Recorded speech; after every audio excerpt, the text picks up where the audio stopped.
There's a lake in the heart of Asia that holds 1/5 of all the world's liquid freshwater. It's more than all the 5 Great Lakes have together. Even if all the rivers on our planet suddenly changed their direction and set on a mission to drain this lake, it would take them a whole year to finish the job. I'm talking about the deepest lake in the world, Lake Baikal. If you decide to go all the way down to its deepest point, prepare for a journey of almost 5,400 feet. The descent takes several hours, but the rift floor of the lake is way deeper, between 5 to 7 miles beneath the surface. It means it could be even further down than the Challenger Deep, which is the deepest known place on Earth. The amount of water it has would be enough for everyone on Earth to have something to drink for up to 50 years. This mighty giant of a lake replenishes its water completely every 383 years. Baikal has a great delivery crew of over 300 rivers and streams, bringing their waters right in. And only one river flows out of Baikal, the Angara, which is headed straight for the Arctic Ocean. Baikal isn't only the deepest, but also the oldest existing freshwater lake in the world. It formed at least 25 million years ago. It all began when the Earth's crust decided to play Tetris and created the lake and the surrounding mountains. At some point, Baikal must have been just a humble riverbed, but then tremors and fractures shook the Earth, and the distance between the shores got bigger. Water levels rose thanks to the melting glaciers. Then, several lakes formed and later merged into one. Baikal is one of around 20 lakes in the world that are older than 1 million years. And since it wasn't disturbed by glacial periods, it's a perfect research ground for scientists. Its deep-drilled core sediments can tell a lot about the climate of our planet in different periods. Since Baikal is in a rift basin with 2,000 seismic tremors per year, the lake is deepening and still growing in size. Its shores drift apart at around the same rate as South America and Africa are moving away from each other, so it has all the potential to become an ocean. Another thing Baikal has in common with the oceans is that it has water rich in oxygen, even at its lowest depths. This is one of the reasons why the fauna of the lake is so incredibly rich. It's home to over 2,500 various animals and 1,000 plant varieties. Around half of them are unique and only exist in this area, like the endemic algae, the Baikal omul fish, and the Baikal oilfish. There are also some bears, elk, and lynx living on its shores. They must appreciate the fact that the temperatures around the lake are always higher than the rest of Siberia, thanks to its huge water mass. Most Baikal dwellers prefer to stick to the bottom of the lake, but there's one brave guy you'll meet if you decide to visit. Meet the Baikal seal, also known as Nerpa. It's the only true freshwater seal in the world. Nerpa's eyes are so cute it nearly landed the part of Puss in Boots in Shrek. Nerpa in Boots sounds good to me. These huge eyes are there to help them follow their favorite pelagic fish underwater. There are other seal kinds that can handle freshwater or use it to breed, but these cuties spend their entire lives in it. But wait, how did seals, which are supposed to be oceanic creatures, end up in a lake miles and miles away from the sea? About 400,000 years ago, during the Pleistocene era, these adventurous creatures traveled up the river and drainage systems that connected Lake Baikal to the Arctic Ocean. The ringed seal that still lives in the Arctic is believed to be the Baikal seal's closest ancestor. Today, Baikal seals are confined to their freshwater home because of the changes in waterways. And they seem to be pretty happy with their home as they can choose from a huge variety of food to eat. The seals mostly hang out in the north and central areas of the lake, but move south in the winter. The lake gets covered with ice, which they use as a chill-out zone, just like their oceanic cousins use rocks or the beach. Since at least 1969, Lake Baikal has had some mysterious ice rings pop up randomly here and there. At some point, they got so big that the astronauts even spotted them from space. The rings usually appear in late April, but can be there in January or May. Scientists couldn't crack the code on how these rings form for a while.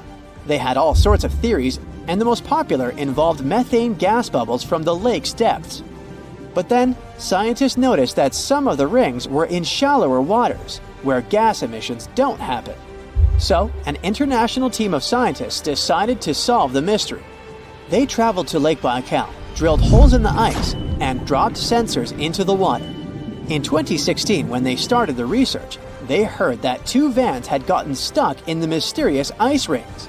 Once they had analyzed the data from the sensors, it turned out that the secret behind the rings was warm eddies flowing clockwise under its ice cover. The currents were less intense in the center of the eddies, so the ice above them was thicker at the edges. The waters of the lake are so clear that you can see some extremely deep parts up to over 130 feet down. This is thanks to the surrounding mountains that send off melting ice right in. Plankton that live in the lake also helps clean the floating debris.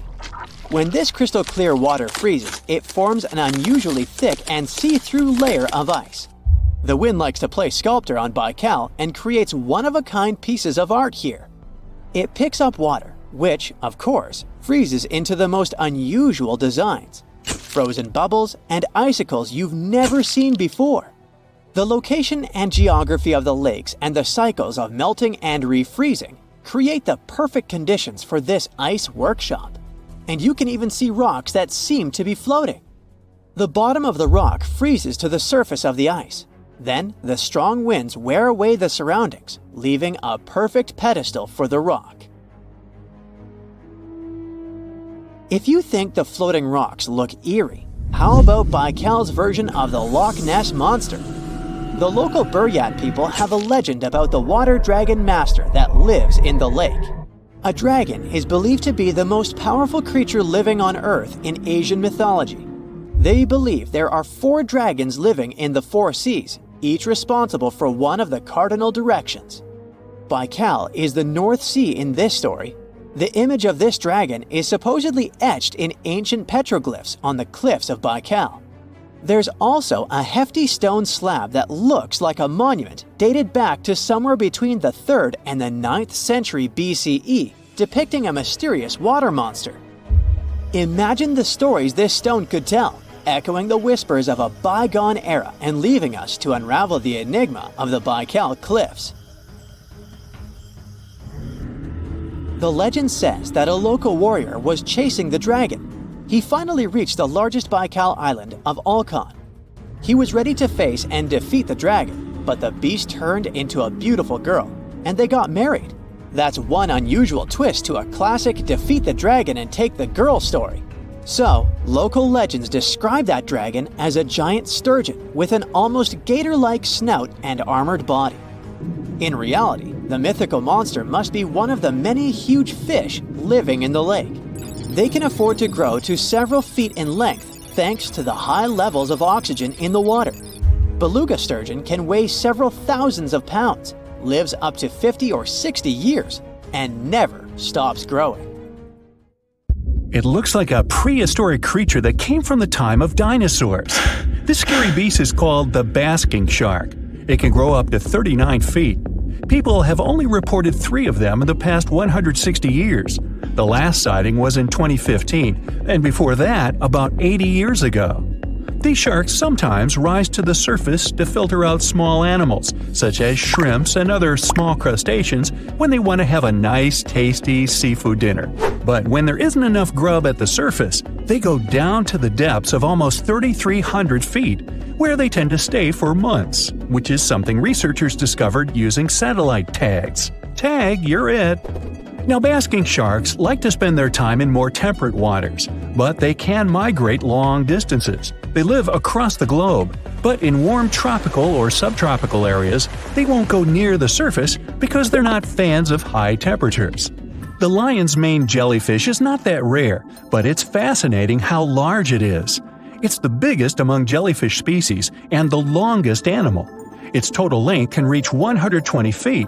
That's approximately 23 feet more than the longest blue whale scientists know about. The jellyfish has around 70 to 150 tentacles, and they all contain huge amounts of neurotoxins that can seriously harm you if you come in contact with the animal. But people don't usually come across this type of jellyfish because it rarely lives near the coast, preferring the open ocean. Generally, you can find the lion's mane jellyfish no deeper than 65 feet below the surface, where it dines on small fishes, zooplankton, and some other types of jellyfish. It uses its tentacles to catch its value meal. Hey, you want fries with that? The giant phantom jelly comes out of the darkness and depths of the ocean's midnight zone. Its sun hat-shaped bell reaches over 3 feet across. This bell trails 4 ribbon-like mouth arms that can be up to 33 feet long. This quite rare creature uses its mouth arms to catch unfortunate animals swimming around and not knowing what's coming for them. Giant phantom jelly propels itself through the water with periodic pulses coming from its orange head. It glows faintly and mysteriously in the pitch-black depths.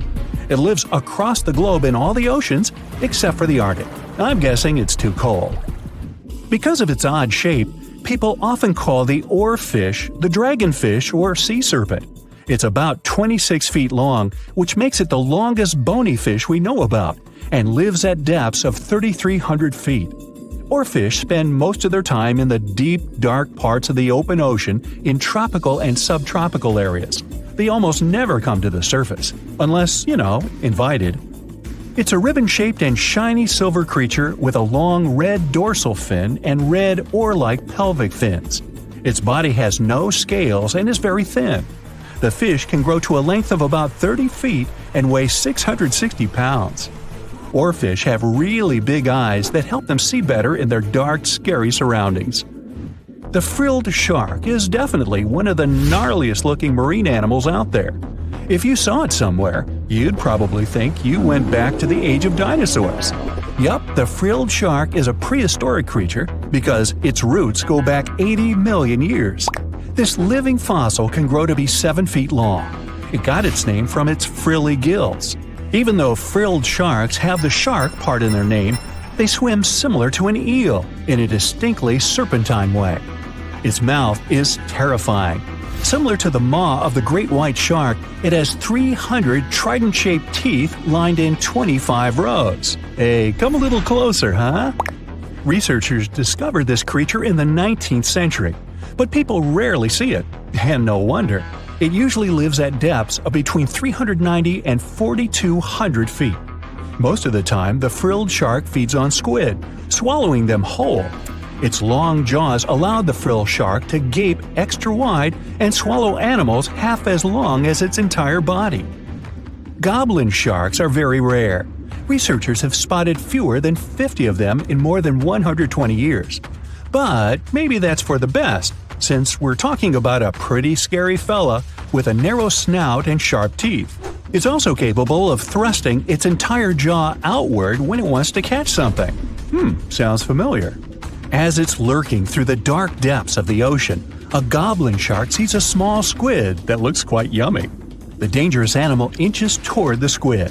When the poor creature notices the predator, it tries to dart away, but it's too late. The shark has already thrust its jaw the whole 3 inches out of its mouth.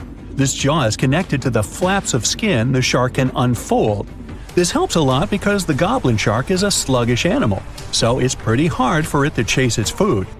After finishing its lunch, the goblin shark puts its jaw back in its mouth and swims away as if nothing's happened. Goblin sharks mostly live at the bottom of the ocean. Like many other shark species, they prefer swimming alone. Here's a silver-colored creature with very rough skin.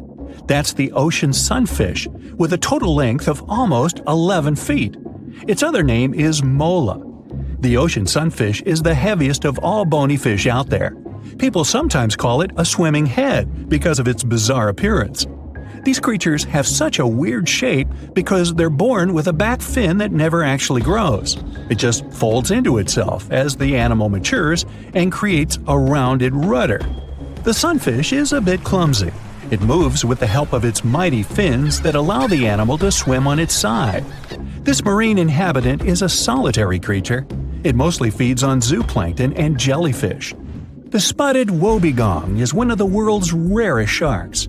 It grows to be more than 10 feet long. It may not look as terrifying as some of its shark relatives, but it's pretty good at catching unsuspecting animals swimming past, mostly during the night. The animal has a spiracle, which is why it can breathe while staying still at the bottom of the ocean. It's motionless most of the time, which is why you can barely notice it. Its flat body and large pelvic and pectoral fins blend in with the underwater terrain. That's why they're so good at hiding. This ability helps when these sharks want to protect themselves too. Wobbegong means carpet shark. They usually live close to the ocean floor in coral reefs, on sandy bottoms, and under piers. People have even spotted the shark in the water that is barely deep enough to cover its flattened body. Now, blobfish lack teeth and bones, so they can't actively hunt. Since they don't have much muscle mass, they can barely move around. Hey, I had a roommate like that once. They get their energy from animals they scoop up from the seafloor. They also know how to conserve this energy. That's how it usually goes with deep-sea creatures. They don't have as much food as those animals that swim closer to the surface. Instead, they have special body mechanisms that allow them to save energy for the times when they don't have much to eat. Pressure at the depths where the blobfish lives is 120 times as high as that at the surface. That's why the bizarre creature looks like a weird gelatinous mass only when you bring it up to the surface. The pressure here is not strong enough to keep its body together. Hey, breaking up is hard to do. The white margin stargazer could compete with the blobfish for the title of the ugliest animal in the sea, don't you think? Now, this animal has eyes on the top of its head, together with an upward-facing mouth which the creature uses to hide itself in the sand.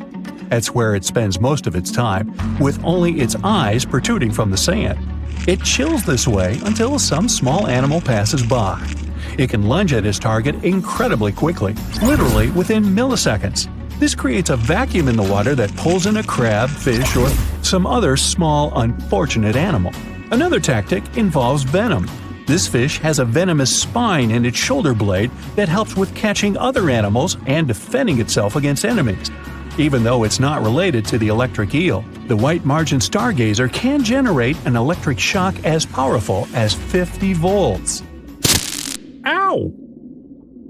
So, Megalodon was one of the biggest and most ferocious monsters on our planet. Powerful jaws, razor-sharp teeth, gigantic size. But what do you know about how it sounded? Imagine how loudly it growled, permeating the underwater world with sound vibrations. This sound resembled nothing.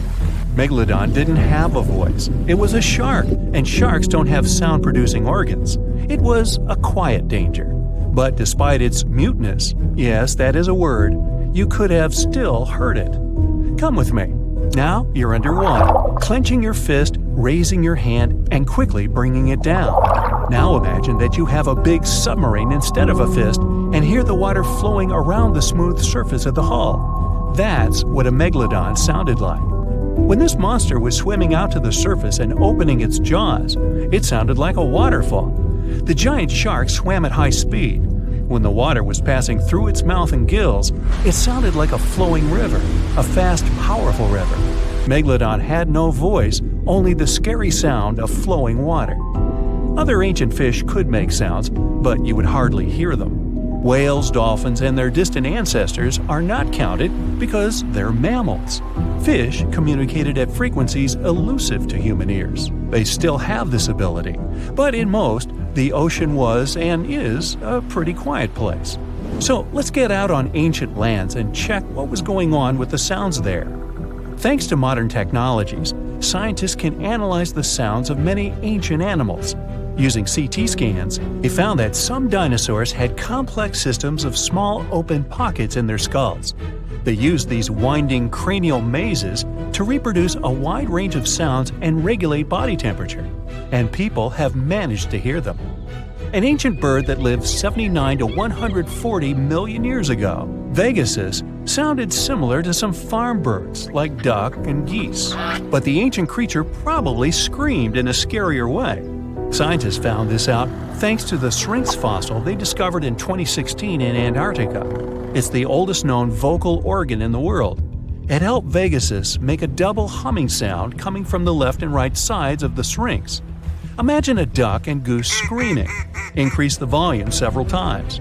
Perhaps that's what its distant ancestors sound like.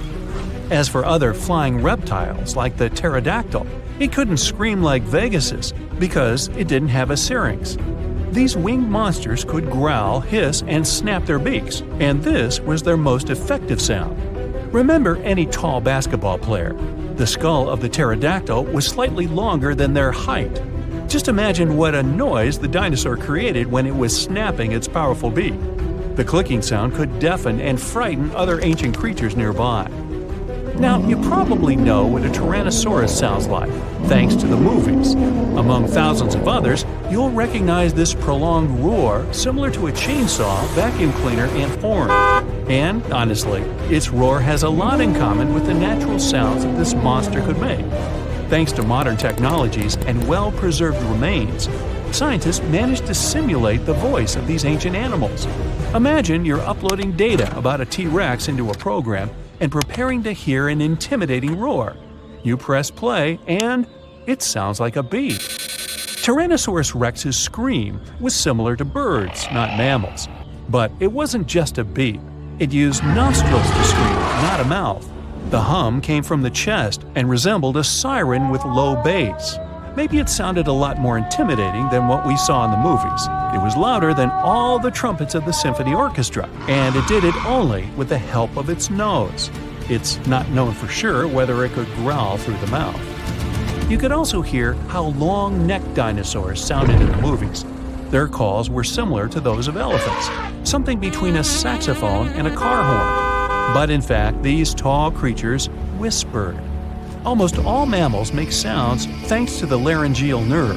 This nerve runs down along the neck, then goes around the blood vessels of the chest and comes back to the larynx. In short, the brain gives a signal and it passes twice the distance along the body before the sound is released from the mouth. And now, remember those long necks of dinosaurs? This was the height of a 5-story building. But the voice signal had to run a distance of 10 floors. It took too long to make this long trip, and this affected the dinosaurs' roar. So, when they wanted to make a sound, they just hissed. And it was probably similar to the sound of a giant viper. But the most detailed sounds scientists have managed to get belongs to the Parasaurolophus. You know this herbivorous dinosaur thanks to the long crest on the back of its head. We saw the dinosaur using it in movies and documentaries to fight opponents and enemies. Some scientists believed it also used the comb to drop fruits and leaves from trees. Others thought the dinosaur used it to improve its sense of smell. But it turned out that in addition to self-defense and fighting, they used the comb to make loud and scary sounds in different keys. Scientists replicated this with fantastic accuracy thanks to the structure of its hard tissues. Almost all living beings with a voice use soft organs to make sounds, and these soft tissues decompose quickly. Parasaurolophus had solid ones.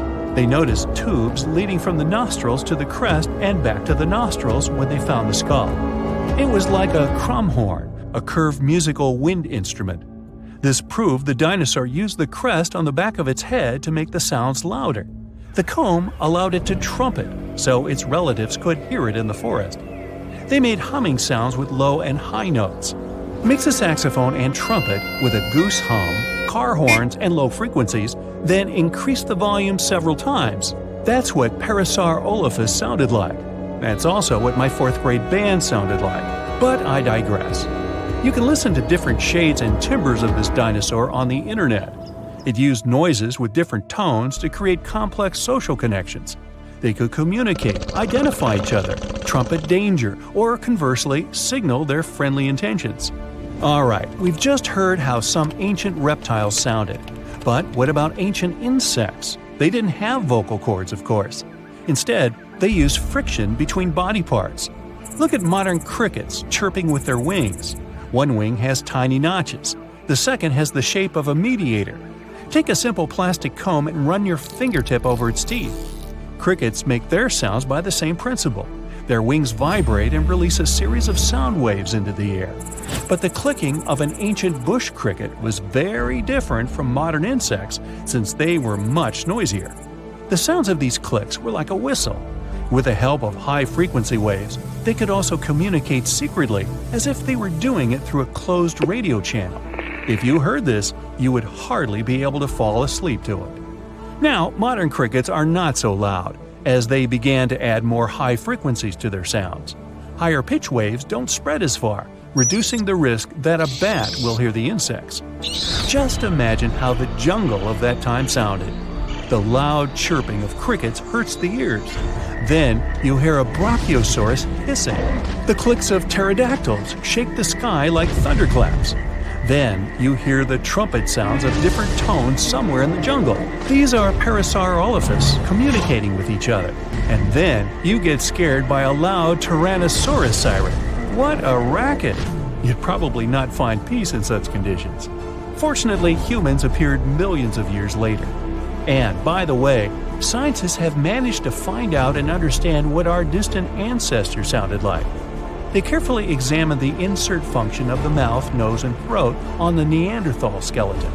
Their voices were similar to ours, but the phonetic range of an adult Neanderthal was the same as if they were 2 to 3 years old.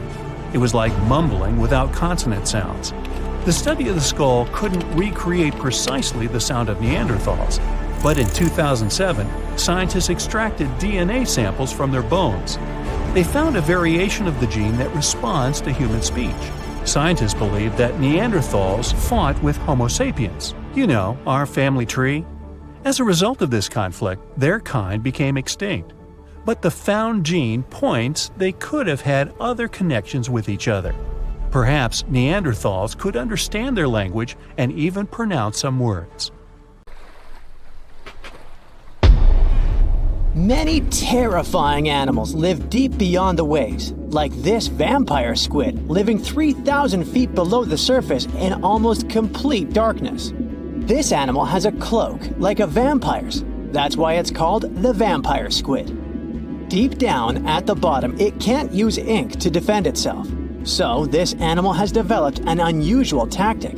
It glows slightly to scare away predators. If this tactic fails, the vampire squid can turn its body inside out, revealing tiny spikes.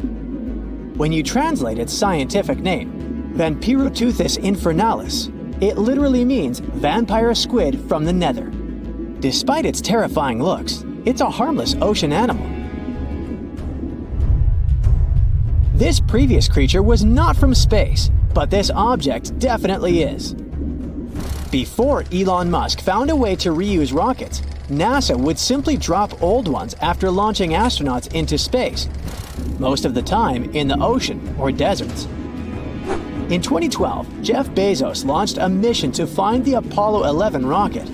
They found it by using sonar, but it was in terrible condition. It was sitting on the bottom of the ocean, not far from the predicted site. They were able to rescue the engine and reconstruct 2 of them. The most famous lost city is Atlantis, but sadly, we still haven't discovered it. However, Heraklion was also just a myth until one British pilot saw something that looked like a city while flying over the Mediterranean Sea. He reported it, and 60 years later, a group of divers went there. They were shocked when they found an entire city underwater. It was loaded with artifacts that could tell us a lot about the history of the place. Now it's one of the best underwater archaeological sites in the world. It's believed that the rising sea caused the whole city to go underwater. The Titanic sank in 1912. The wreck was claimed to be officially discovered 74 years later. In reality, though, a fisherman found the Titanic 8 years earlier while fishing in the Atlantic Ocean. He was pulling out his net when he spotted a head stuck in it. Luckily, it was just a doll's head. Years later, after the fisher had passed away, his son sold the doll to a doll collector.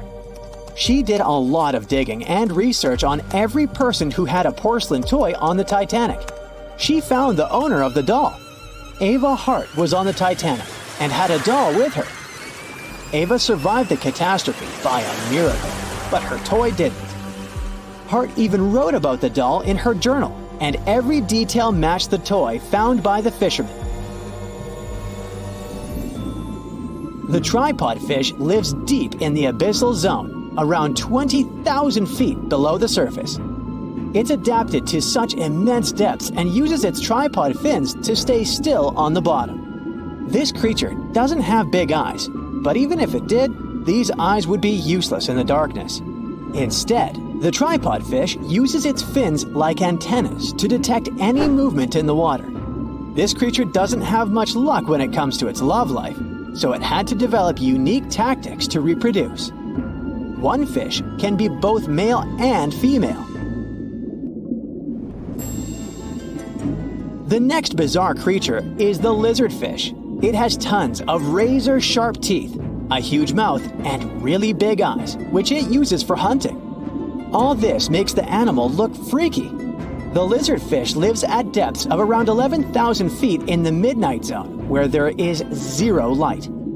This freak of nature basically eats everything it can fit inside its mouth, from small fish to other lizardfish. On the other hand, when they see other reptile fish, they probably fall in love instead, because finding mates at those depths is not an easy task. Like the tripod fish, the lizardfish can be both male and female at the same time. When you think of a river, you usually picture it on land. Still, nature is quite unpredictable, and it created a river flowing under the ocean in California. It's running at a depth of around 2 miles. This river has everything that an ordinary river has: sunken logs, trees, and rocks. And despite its uniqueness, it's not the only one in the world. There are also others in the Amazon and Greenland. A terrifying creature was discovered near Angola's coast by a remote operating vehicle. It looks like it doesn't have a head or a body. It was sitting at a depth of around 4,350 feet below the surface. After doing research, scientists concluded it wasn't anything from a sci-fi movie. It was just a cluster of siphonophores stuck together. In 2015, some random guy was diving in Caesarea, and something shiny caught his eye. He reached out, grabbed it, and realized it was a gold coin. After that, he examined the bottom and found out that there were many more. He reported the incident to the local authorities, and they concluded that he had found Arabic treasure. The coins were made of solid 24-karat gold and were a few thousand years old, but due to the perfect salinity and temperature, they looked brand new. The coins belonged to a ship carrying cargo. It was caught up in a storm and unfortunately sank. One of the weirdest things ever discovered was found in the Baltic Sea. It's an anomaly that looks as if it was created by a different civilization. It was discovered by Swedish researchers, and they basically had no idea what it was. They had to ask tons of other scientists for their opinions. When you look at this formation from above, it's 200 feet long and looks exactly like a fallen spaceship. It's hard to believe that it's a natural formation, but spoiler alert, it's totally made by nature because the Baltic Sea has gone through many erosions throughout history. Most likely, the bizarre formation is the result of these processes. A group of divers in Madagascar were shocked when they found this 7-foot monstrosity of a knife on the seafloor. The speculation started immediately, and many said that the knife was from some giants that had fought megalodons and lived on Earth thousands and thousands of years ago. That could make a nice story, but the knife is most likely a movie prop that was lost at sea. One of the ocean's most bizarre animals is the frilled shark. It's believed that this fish is the reason for all those sea serpent stories that sea explorers of the past wrote about. These animals live pretty deep in the ocean, but sometimes they can be seen in shallow waters. It's super rare, but possible. The frilled shark has a big mouth sporting around 300 teeth. It also has a long body that looks like a lizard's, and it is truly a unique species of shark. Its prey can be half of its size because this shark's stomach is like that of a snake, and it can swallow huge fish or crustaceans. Spotting a few worms in your garden is no big deal, but after seeing a 26-foot-long one in the ocean, you will make your wetsuit a little wetter. This worm is super rare, and it's completely harmless to humans. It's actually not a giant worm. It's a cluster of zooids that are stuck together in a worm-shaped formation. They usually only eat plankton, bacteria, and other tiny things that can be found in the ocean. Probably the scariest thing in the ocean that is 100% real is the magna pinna, which can be found at crazy depths of 20,000 feet below the surface. This monster looks like an underwater Slender Man, but it's just a squid with really long tentacles that can reach a terrifying size of 8 feet. This guy has only been seen a few times, and basically, we don't know much about this creature so far. Think you know what lurks in the depths of the ocean? While nearly 95% of our oceans haven't been explored yet, it's hard not to let your imagination run wild. But thanks to brave explorers, deep-sea cameras, and awesome archaeologists, we do know about some pretty incredible sea creatures living in our waters today, and millions of years ago. From the 9-foot spider crab to the 60-foot prehistoric Megalodon, these sea dwellers come in all shapes and sizes. But let's focus on sea creatures famous for their huge size. Can you guess which living species of whale is the largest? Well, it's not the orca, but that's a good guess. The orca is a toothed whale that can grow to anywhere from 23 feet to 32 feet, which is slightly smaller than a school bus. How about the narwhal? Nope, they're not the biggest either.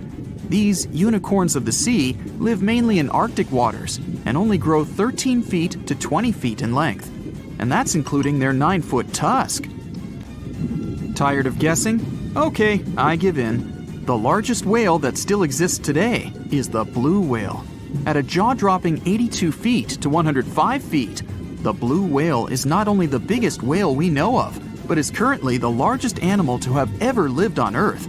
Seriously. These animals are bigger than a T-Rex, and even the prehistoric Megalodon. If you were to put a blue whale next to a school bus, it would look like it could swallow it. Think about that. According to National Geographic, a blue whale's tongue can weigh the same as an elephant. And their hearts can weigh as much as a car. That doesn't even sound possible. It's no wonder these giants need to eat about 4 tons of krill every day. While there aren't too many animals living today that can compete with the blue whale's epic proportions, there is an entirely different species that is a good contender, and it's not quite what you would expect. It's a jellyfish. No, I'm not talking about the little jellyfish that wash up on the shore and ruin a perfectly good day at the beach. I'm referring to the lion's mane jellyfish, the biggest jellyfish around. This invertebrate can grow up to 120 feet long. They also come in different gorgeous colors like red, purple, or even shades of orange. As if their length wasn't impressive, the lion's mane jellyfish boast a whopping 8 sets of 70 to 150 tentacles. That means they can have up to 1,200 in total. And here's the giant oceanic manta ray, the largest type of ray in the world. Their wingspan can be longer than a bus. These guys can reach 30 feet in length. They also have the biggest brain compared to body size among all fish. Unlike their stingray cousins, mantas don't have venomous tails. And while the lion's mane jellyfish and the blue whale are yet to be beaten for the longest sea creature, there is one marine creature that can grow even larger in length. The Portuguese Physalia physalis, tentacles and all, can reach a length of 165 feet long, and that's according to mentalfloss.com. While this thing may look a lot like a jellyfish, it's actually known as a siphonophore, and there are hundreds and sometimes thousands of them that are genetically identical. Their long tentacles help the organism catch prey, and its sting is fatal to most animals, even humans in some cases. What's even creepier is that if one of the tentacles comes off the organism for whatever reason, it can float around the water for days before decomposing. Even if it's detached, this tentacle can still sting you. But don't go running out of the ocean just yet. Your chances of being hurt by a Portuguese Phacelia phasalis sting are pretty slim. However, if you do get stung, the side effects aren't pretty, with welts, stomach cramps, an elevated heart rate, and an upset stomach. While you don't want to go anywhere near these long creatures, they sure are pretty to look at. Check out all those colors. The Shastasaurus is the biggest marine reptile that has ever existed. These predators lived during the late Triassic period, about 210 million years ago. These amazing giants could reach lengths of up to 69 feet and weighed more than 75 tons. This made the Shastasaurus as heavy as a blue whale. And if you could stand this creature up vertically, it'd be as tall as a 7-story building. Despite appearances, the Shastasaurus was actually pretty slim for its size. Its ribcage was only 6 feet across. You'd think that this big guy was chowing down on other dinosaurs, but that's not the case at all. This reptile survived on a diet that consisted of small fish and cephalopods, like octopuses and squids. The Albertonectes is a bright representative of the plesiosaur family, meaning that this marine reptile had a small head on an incredibly long neck and large flipper-like limbs that helped it move through the water. These creatures occupied the seas around North America 76 to 70 million years ago. The length of this sea monster could reach 38 feet, with its neck taking up 23 feet of that length. Its neck was a true record breaker. It had a whopping 76 bones in it. No other animal known to humankind has had so many vertebrae in its neck. Scientists aren't sure why they needed such a lengthy neck. They might have used it to collect shellfish off the seabed, or perhaps it helped them capture their main prey, fish and squids. This aquatic reptile also had gastroliths in its stomachs. Some of them were as big as 5.5 inches in diameter. The Tylosaurus belonged to the Mosasaur family. It dominated the shallow seas of North America about 85 to 80 million years ago. This was an enormous predator, with the biggest representatives reaching 45 feet in length. It had a narrow hydrodynamic body with a blunt, powerful head that the animal used to ram and stun its prey. Its body was equipped with agile flippers and a long tail decorated with a maneuverable fin. The Tylosaurus was a carnivore, and its diet included not only fish, turtles, and small sharks, but also other mosasaurs, plesiosaurs, and flightless birds. Meet Ophthalmosaurus. This prehistoric reptile thrived during the late Jurassic period and lived in oceans all over the world. Ophthalmosaurus weighed somewhere around 6,000 pounds and grew to approximately 16 feet long, according to newdinosaurs.com. That's about the same length as the beluga whale that exists today. It's too bad these guys went extinct before we had a chance to see them ourselves, as their cartoonish wide eyes and dolphin-like features are pretty darn cute. Of course, the Ophthalmosaurus evolved over time to become ophthalmologists, or eye doctors that we know today. No, that's just a lie. Just testing you. The Mosasaurus is a truly gigantic predator that dominated the seas all over the world about 66 million years ago.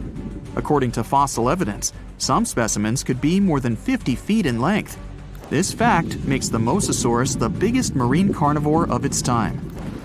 One of the most terrifying things about this creature was its crocodile-like head, decorated with literally hundreds of razor-sharp teeth, neatly organized in 2 rows on both jaws. The thing is that it was pretty challenging for the Mosasaurus to grab its prey in the water. That's why it had all these teeth, plus something special: pterygoid teeth anchored to the bones on the roof of its mouth. This made hunting and holding onto its prey much easier. The Styxosaurus belonged to the plesiosaur family and lived during the late Cretaceous period, around 85 to 70 million years ago. Upon first glance at this dinosaur, you might mistake it for a sea snake, and it'd be an honest mistake. Styxosauruses were about 35 feet in length, but over 16 feet of that consisted just of their long snake-like neck. They had a comparatively small body and weighed approximately 4 tons. Their mouths were full of razor-sharp cone-shaped teeth that they used to catch fish. They didn't need to chew their prey, thanks to the 200 small stones called gastroliths in their bellies that probably aided in digestion. At the same time, some scientists believe that the Styxosaurus used these stones to sink to the ocean bottom in search of particular types of fish. Looks kinda like Nessie to me. Whale watching is a popular bucket list item, but getting too close to these gorgeous sea creatures isn't the best idea, especially if you don't want to kick the bucket too early. Whales are generally curious and friendly giants, but they can be unpredictable when you cross their personal borders. First of all, they are huge, and one wrong move on their side could flip over your boat or seriously hurt you. Second, they are wild animals, and like any other wild animals, they can carry certain infections they could transfer to you if you get into direct contact. Plus, they have strong parental instincts, so if you approach their young by accident, they might think you want to take them away and will act accordingly. It is only safe to observe whales from the sea when you're accompanied by an experienced expert, both for your own good and for the good of the whale. Now, sometimes whales and dolphins strand themselves on the shore for reasons scientists still can't explain. Quite recently, over 200 whales have been found on a remote beach in Tasmania, Australia. A rescue team rushed to the location to save the whales, half of which were still alive. The rescue operation was really complex due to the remote location. The locals were trying to help the whales, covering them with blankets and pouring buckets of water on them to keep them alive. This mutual effort of regular people and professional rescuers helped save around 100 whales. As to why this happened, one theory says the stranded whales might have had a leader who had some problems with orientation and took the whole pod to the wrong place. The Australian box jellyfish looks just like any other jellyfish you've probably met in the sea. But don't let these creatures deceive you. They're considered the most venomous marine animals. Box jellyfish got its name because it does look a lot like a box. Unlike other kinds of jellyfish that float with the current rather than swim, this creature can reach a decent speed and choose its own direction. And here comes the scariest part. It has tentacles covered with tiny darts loaded with poison. People and animals that get unlucky enough to have a rendezvous with those tentacles face some pretty scary and sometimes even fatal consequences in just a matter of minutes. Before you decide to cancel your vacation by the ocean, you should know that only a few out of the 50 species of box jellyfish have venom that is lethal to humans. Woo! There are some not-so-dangerous species living in warm coastal waters worldwide, and the lethal ones reside in the Indo-Pacific region and northern Australia. Good day, mate. A blue-ringed octopus likes to pretend its only outstanding feature is the psychedelic color, but it can quickly and easily take away your life. This cute-looking sea monster likes to spend its time in the soft, sandy bottom or shallow tide pools and coral reefs. It normally hides in underwater crevices among shells or debris. If you somehow manage to find and disturb it there, the octopus will show you its signature blue rings as a warning signal. And if you don't get the hint, it will introduce you to its other signature feature, a venom 1,000 times more powerful than cyanide. One octopus has enough of it to do away with 26 people within minutes. This venom is more toxic than that of land mammals. The octopus normally uses it to hunt crabs, shrimp, and small fish by pecking them with its beak and paralyzing them. The same can happen to a human victim. You'll unlikely even feel the bite until it's too late. The good news is that there have been no known cases of such incidents since the 1960s. If you don't disturb the blue ring octopus, it will never attack you first. If you enjoy picking shells on the beach, make sure the ones you collect don't belong to a cone snail. It's nothing like its relatives living on land and eating fresh leaves and bark. There are over 500 species of this venomous sea creature, and a few that can really hurt you. These little snails are extremely vicious, just like Jimmy from 3rd grade. They inject their venom through a harpoon-like tooth. The consequences of this injection can be quite terrible for you. Now, are you afraid of snakes? Well, I have some bad news for you. You can't escape them even in the water. Certain kinds of these creatures have adapted to live both on land and in the sea, especially in the warm waters of the Indian and Pacific Oceans. All the species we know so far are venomous, and sometimes an encounter with them can be super dangerous. The good news is that they only bite if you disturb them. So the safest way to go is in the opposite direction of these slithery sea creatures. Not only venomous sea creatures present a danger to you while you're in the water. Strong earthquakes sometimes cause the formation of massive ocean waves. If they head ashore, they hardly leave anything intact in their way. You know this dangerous sea phenomenon as a tsunami. There is also another type of this natural disaster called a meteotsunami. They're caused by rapid storm systems and pressure changes above the open water. A powerful storm can generate a whole wall of water. Sometimes this wall grows several feet high while it moves through a shallow continental shelf, inlets, or bays. If it gets strong enough, it can damage houses close to the water. It's really tricky to forecast or detect a meteotsunami because it's nearly impossible to tell from a seismic one. It happens much more often than regular tsunamis, especially in the Great Lakes area. Now, the ocean can be dangerous to you, even if you're staying in what seems like safety on the shore. One such unpleasant surprise could be a sneaker wave moving your way. As you can guess from its name, waves like this sneak out on unsuspecting beachgoers. They look average, but turn out to be way bigger and more dangerous than you could imagine.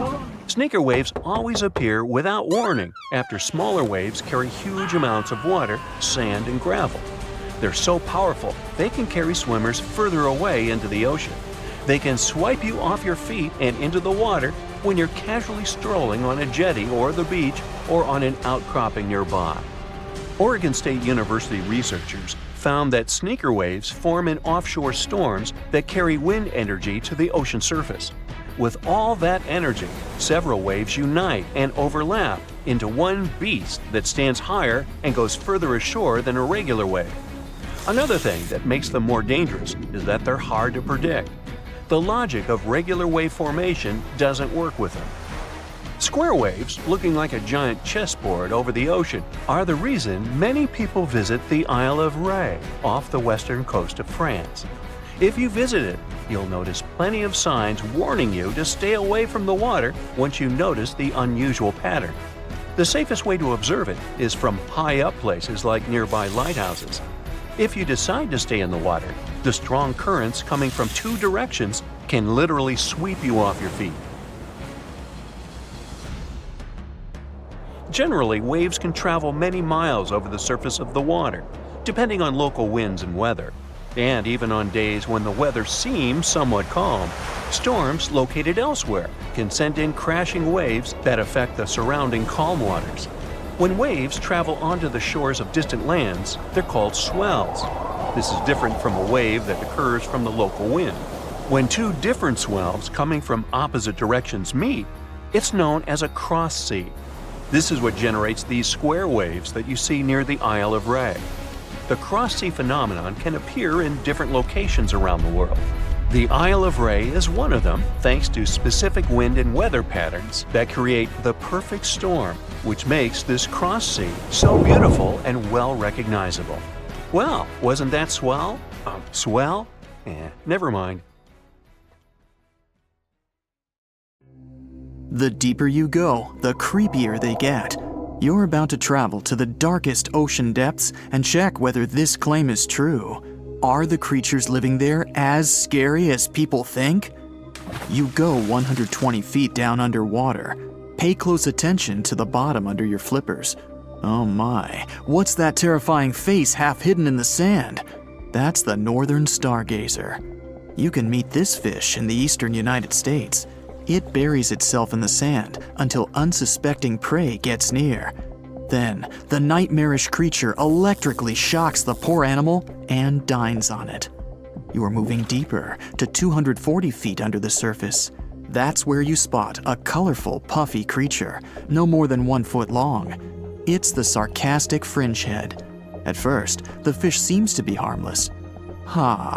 Only unless it's provoked. When this animal is agitated, it opens its huge mouth to fend off predators.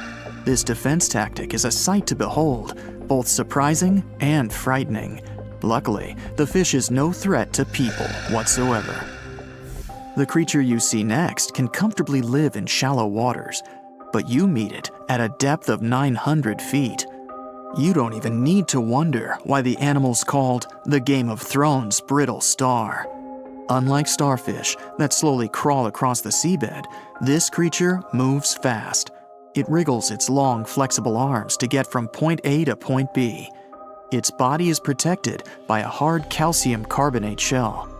Also called snake stars, these creatures are tiny and easily fit in nooks, cracks, and small crevices in rocks.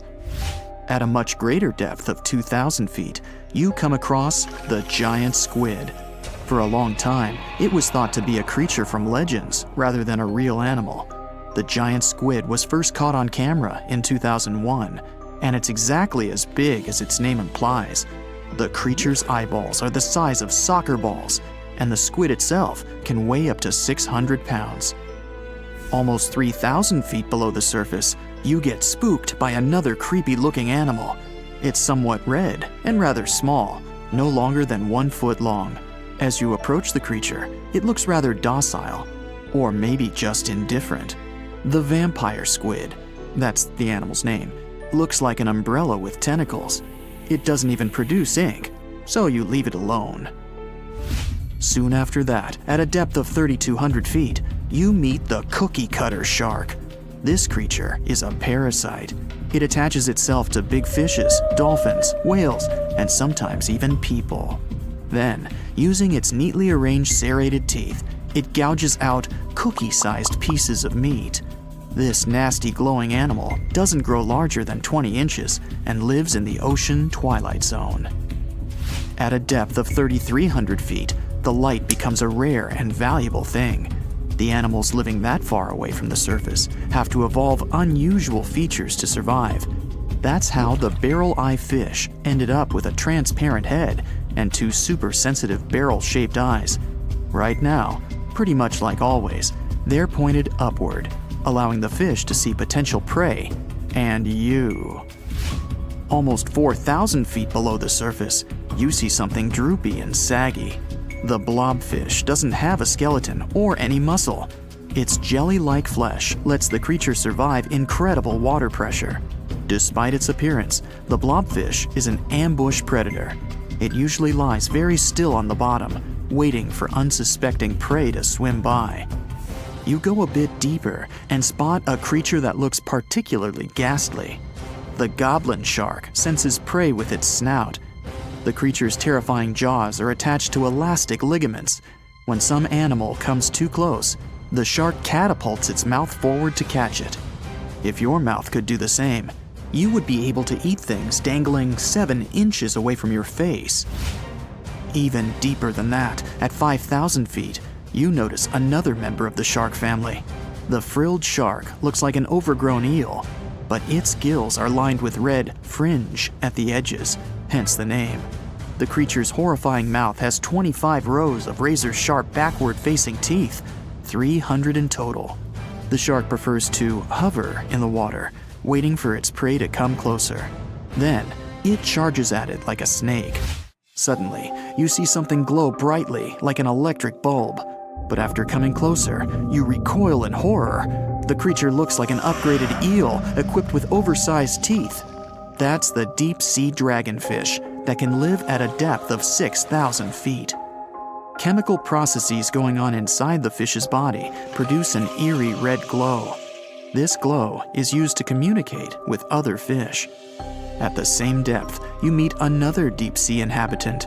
Its most prominent feature is its huge mouth. Thanks to it, the gulper eel can swallow its prey whole. Its stomach can expand to a terrifying size when it needs to fit something large. At a depth of 6,600 feet, you come across an angry-looking creature with a fishing rod over its head. It's the deep-sea anglerfish. The animal has an unusual dorsal spine, even though it's worn only by females.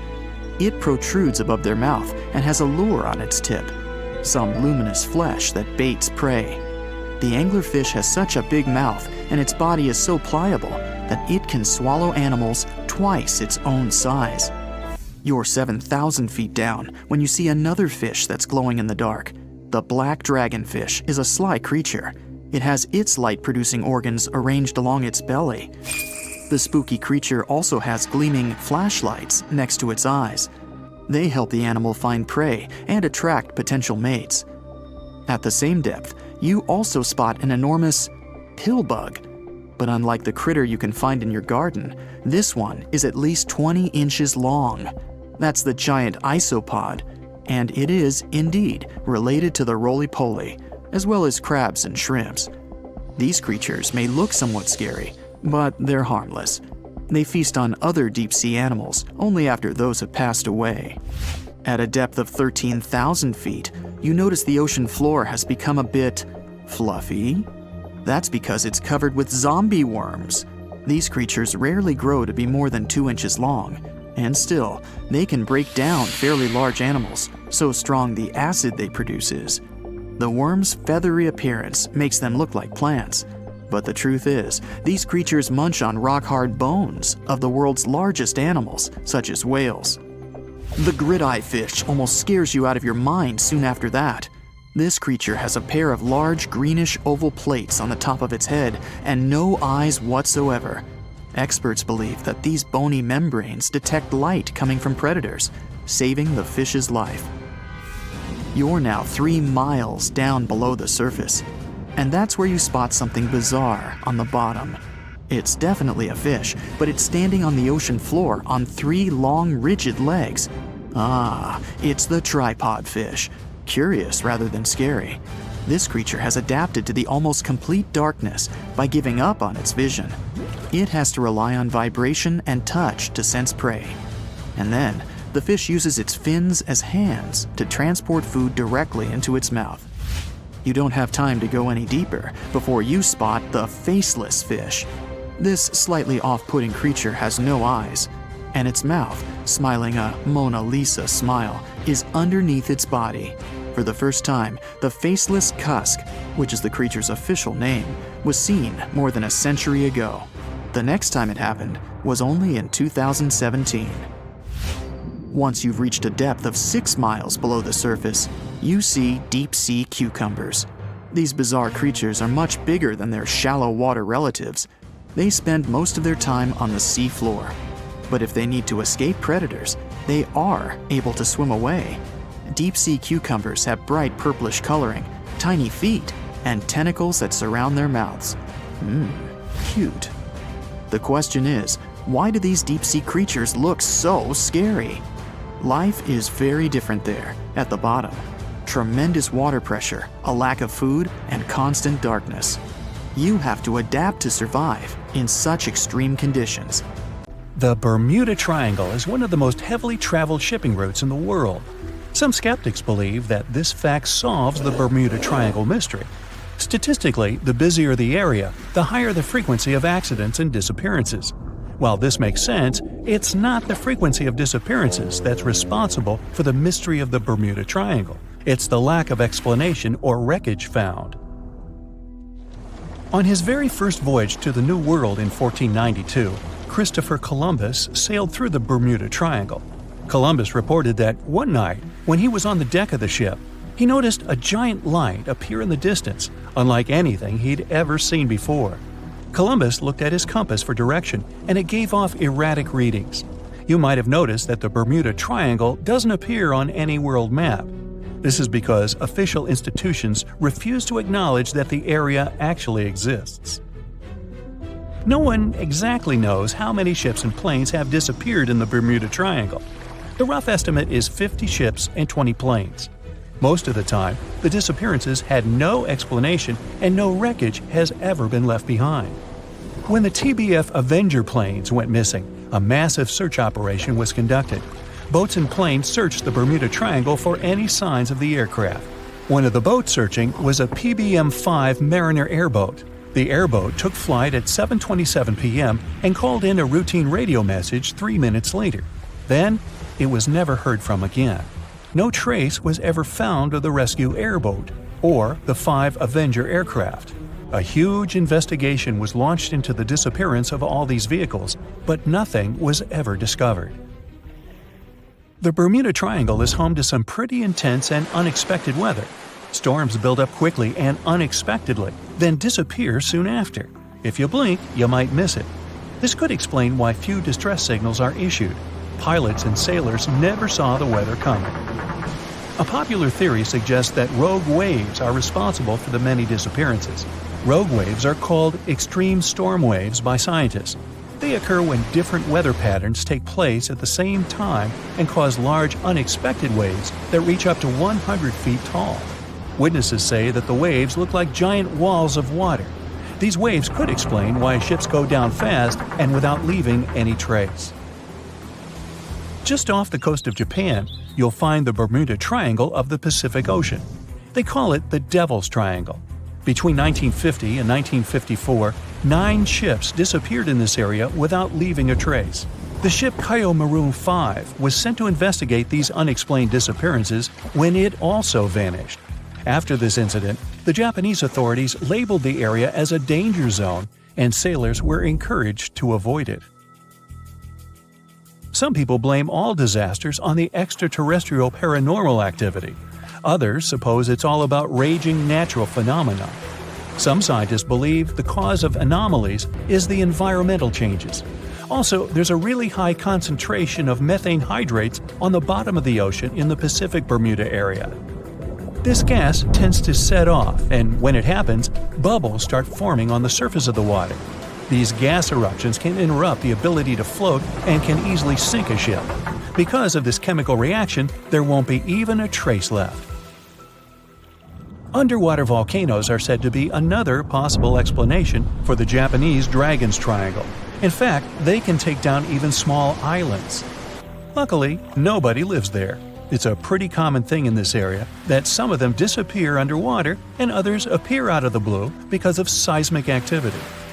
You'll never find the Dragon's Triangle on any official map of the world, so nobody's quite sure about how large it is in reality. In July 2015, 2 teenagers disappeared after setting sail off the coast of Florida. There's some mystery about what the 2 teens were really getting up to. They told their parents that they were just going to fish, but they told their friends that they were crossing to the Bahamas. Shortly after they left, a line of thunderstorms moved towards the area, and the boys were never heard from again. A massive search was conducted, but sadly, nothing was found. 1 year later, the pair's boat was found off the coast of Bermuda with a broken iPhone and some personal effects left inside.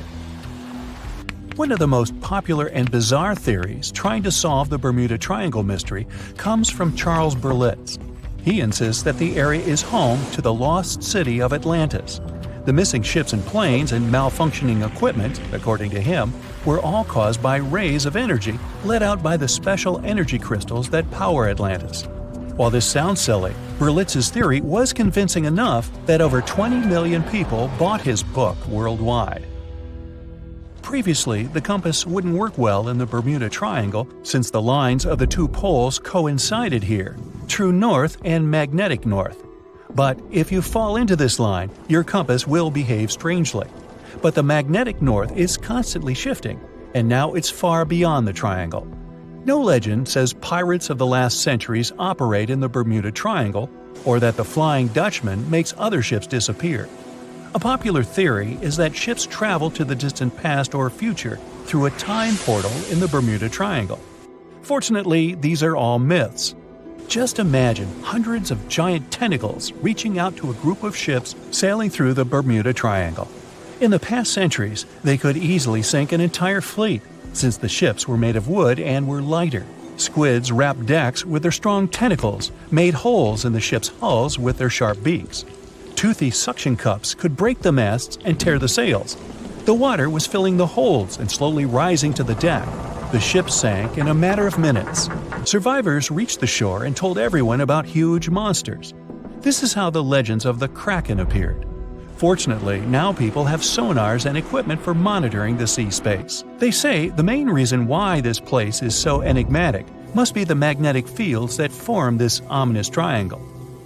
Ocean floor is made of rocks containing a lot of magnetite. It's more like iron. Magnetic fields react to the high concentration of magnetite on the ocean floor, which may start a sort of conflict between the two.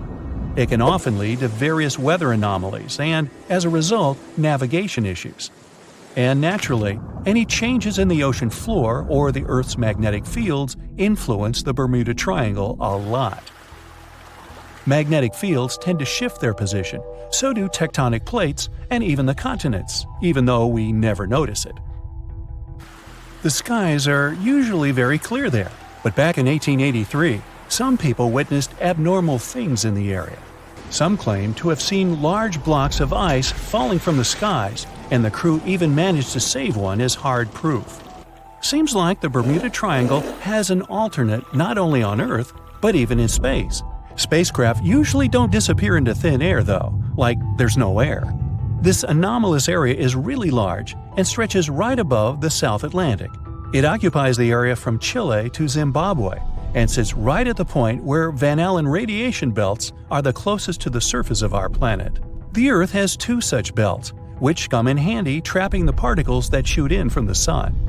They do a great job protecting the Earth from radiation. The magnetic field there is lower, so it allows the Earth's radiation belt to come closer to the surface. Whenever a satellite passes by, it will be exposed to radiation, which might lead to serious damage. So, no satellite can take pictures of it. The South Atlantic anomaly is part of the Earth where natural radiation just flows out of control. Still, there is little evidence that all these triangles are really dangerous. Many believe the Bermuda Triangle itself has been proven time and again to be nothing but a work of fiction. In fact, some shipwrecks, such as the Ellen Austin, gained popularity in the middle of the 20th century, while nobody even thought of drawing a triangle in the Bermuda area before that. The mystery was popularized by science fiction writers and became a common myth, while no serious research proved it any more dangerous than other parts of the world's ocean. So, the crew of the Ellen Austin back in 1881 weren't even aware of the Bermuda Triangle back then, let alone afraid of it. What do you think?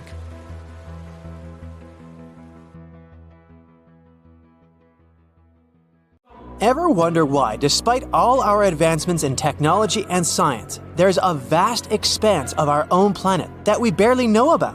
Believe it or not, over 80% of our oceans remain uncharted territory. It's as if we've got this massive aquatic playground in our backyard, and we've barely scratched the surface.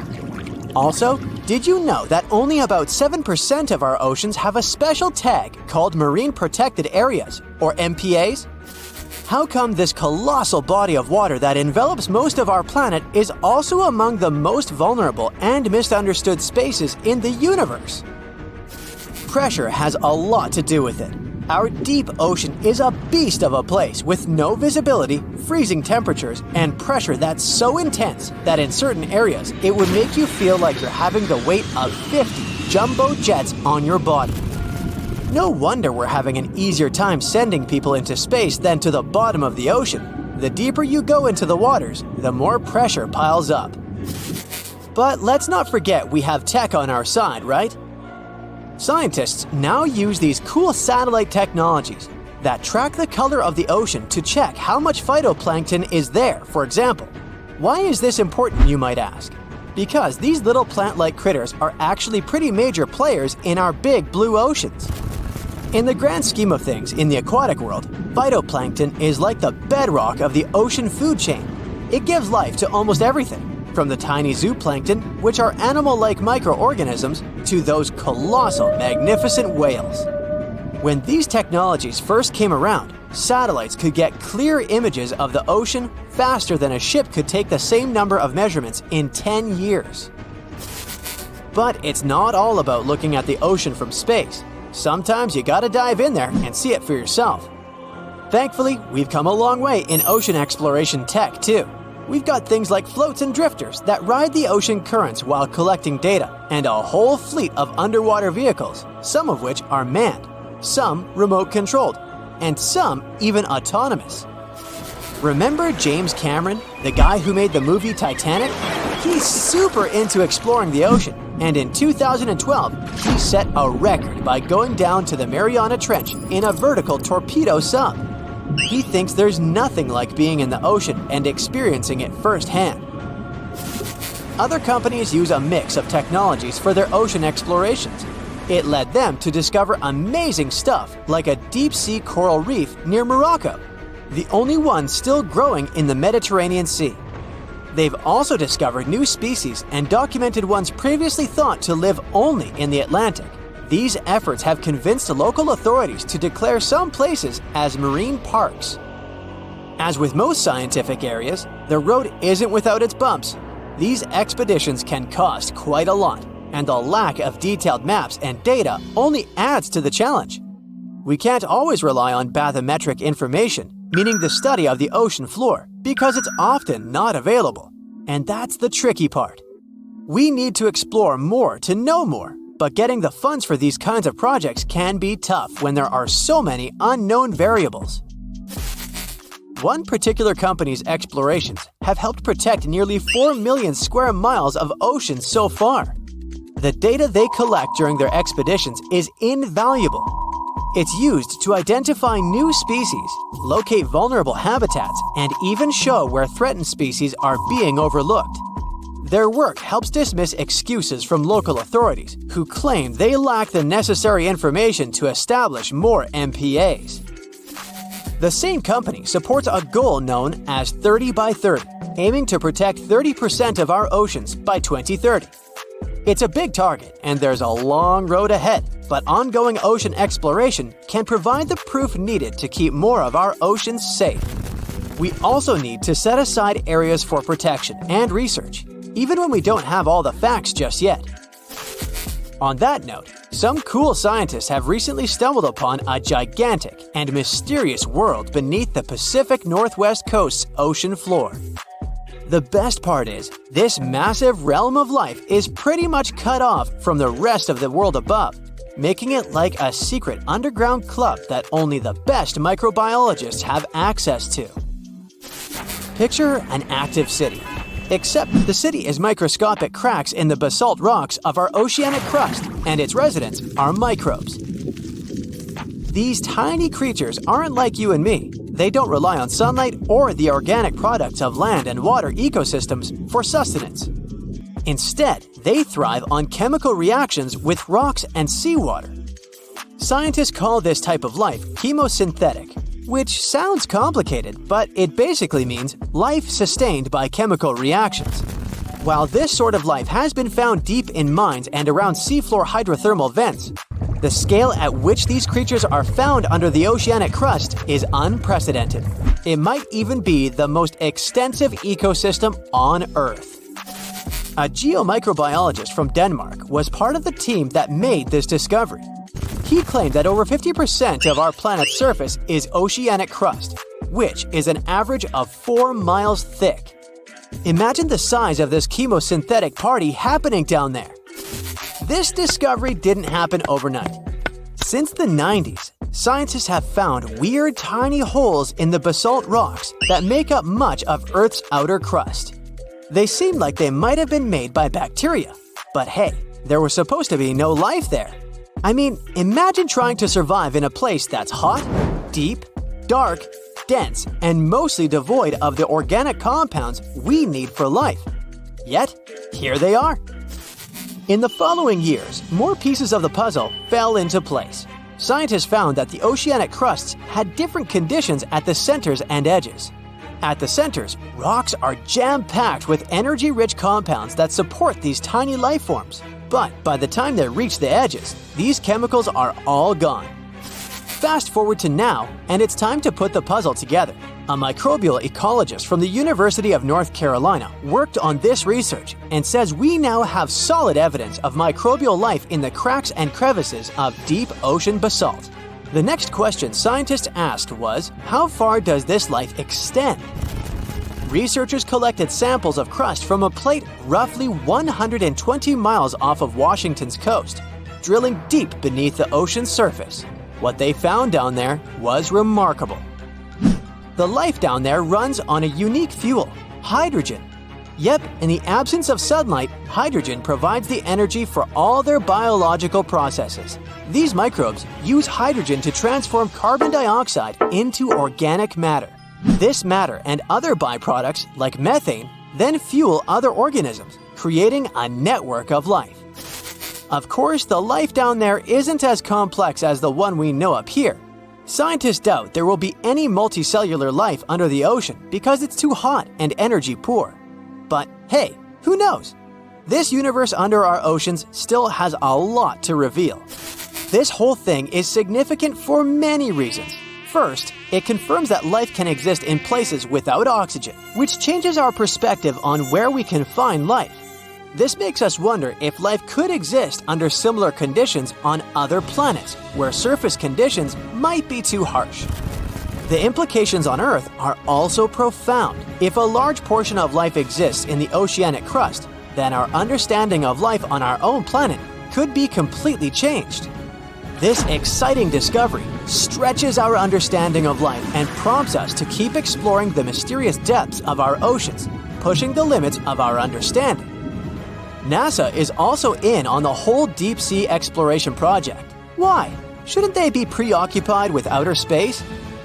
Because they're hoping to find hints about what the oceans on other planets might look like.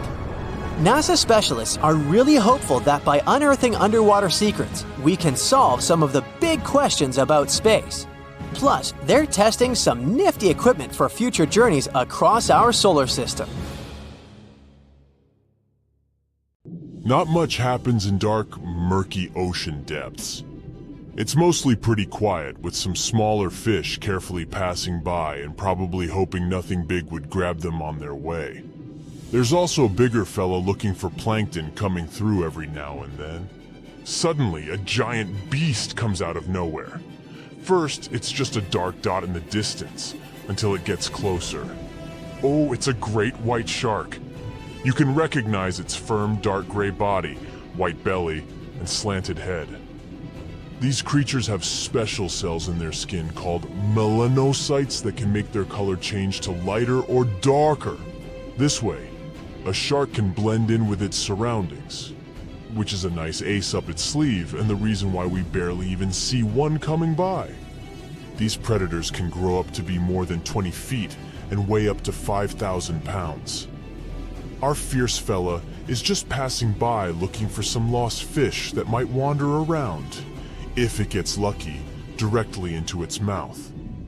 But instead, a giant jagged tentacle comes out of nowhere. The great white barely escaped it, and quickly swam a little further to see what was happening. A giant squid comes out of the depths. Its eyes, as large as dinner plates, are looking straight at the shark, while its soft body is getting closer. A challenging prey, but hey, why not try? Most of the time, these creatures eat shrimp, fish, and other squid, but sometimes they like to really treat themselves, so they go after small whales. A shark will do too.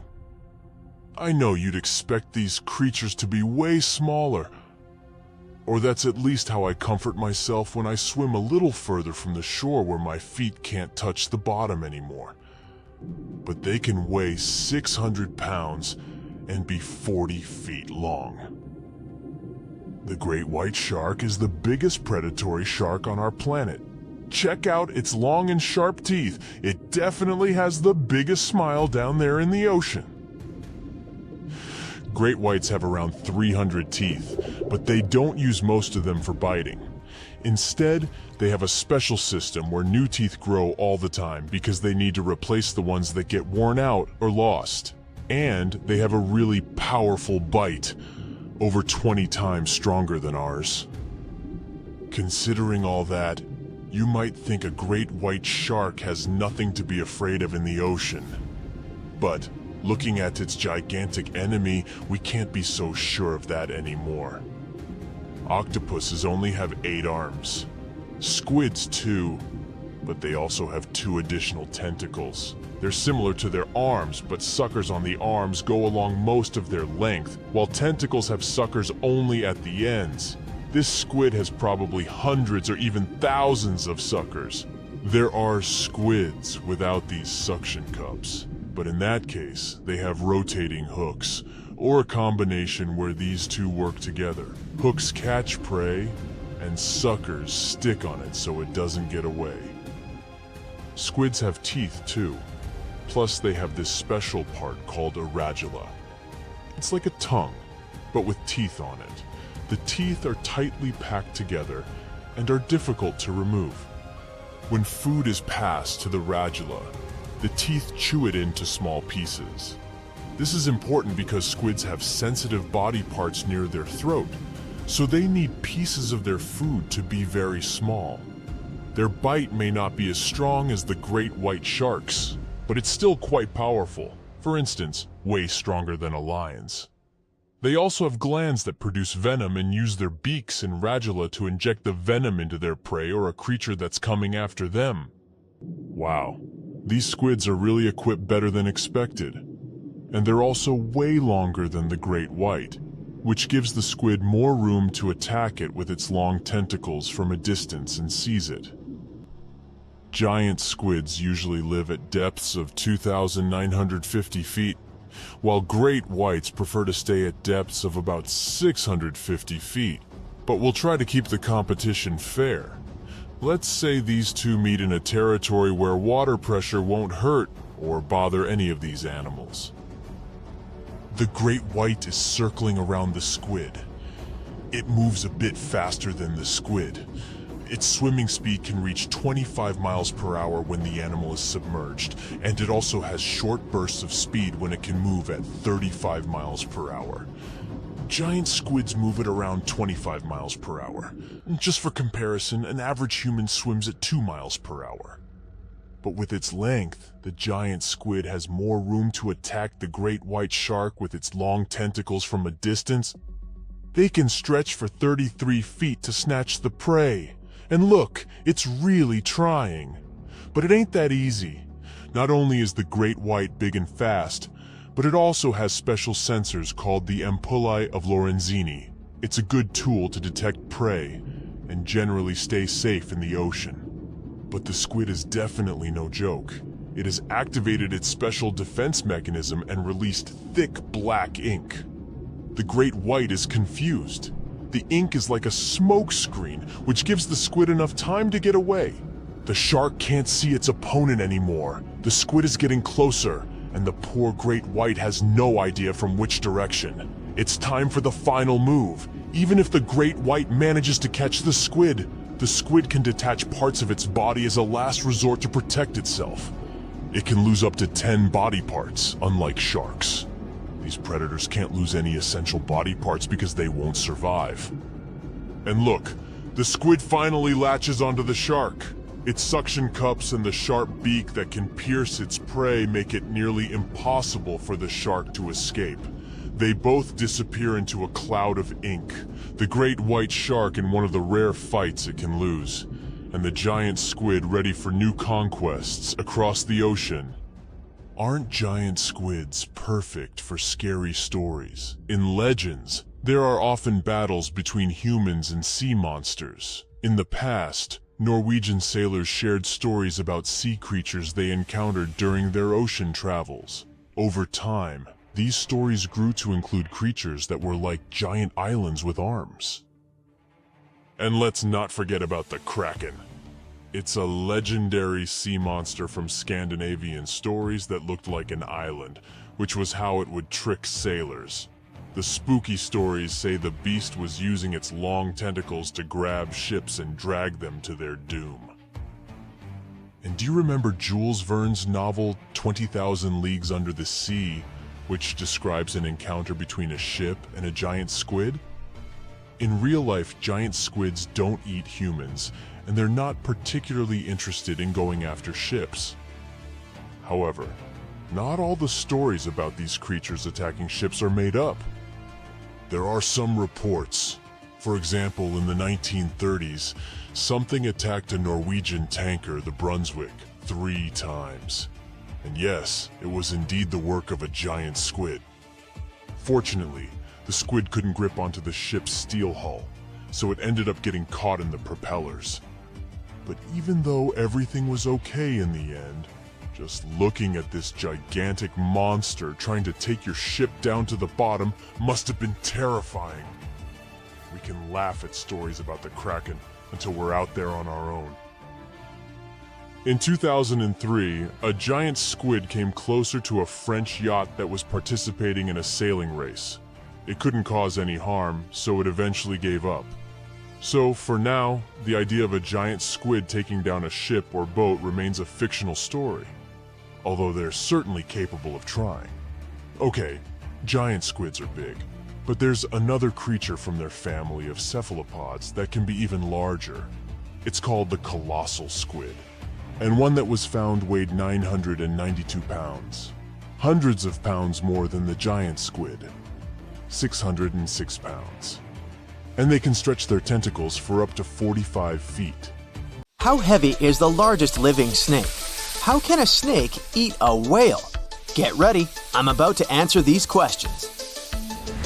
Before the last ice age, giant mammals like mammoths ruled the world. The modern animal kingdom we're familiar with was shaped around 55 million years ago. I mean, there were still 1,000-pound bear dogs living from Asia to America. But modern whales, for instance, began to appear later. I'm saying modern whales because, surprise, surprise, whales weren't always fully aquatic. The ancestors of the ocean's biggest animals once walked on dry land. They had 4 legs and lived on the coast. Now, I want to introduce you to a snake that used to eat these whales, the Paleophis, a genus of a marine snake. Scientists say it's hard to understand how big the Paleophis was due to its fragmentary fossil record. They assumed that it could have reached up to 40 feet long. Its fossils were found in different parts of the world, from England to Morocco and Virginia, USA.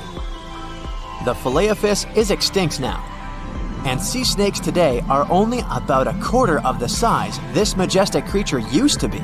So no need to worry about this underwater monster. But there once was an even bigger snake, the Titan boa.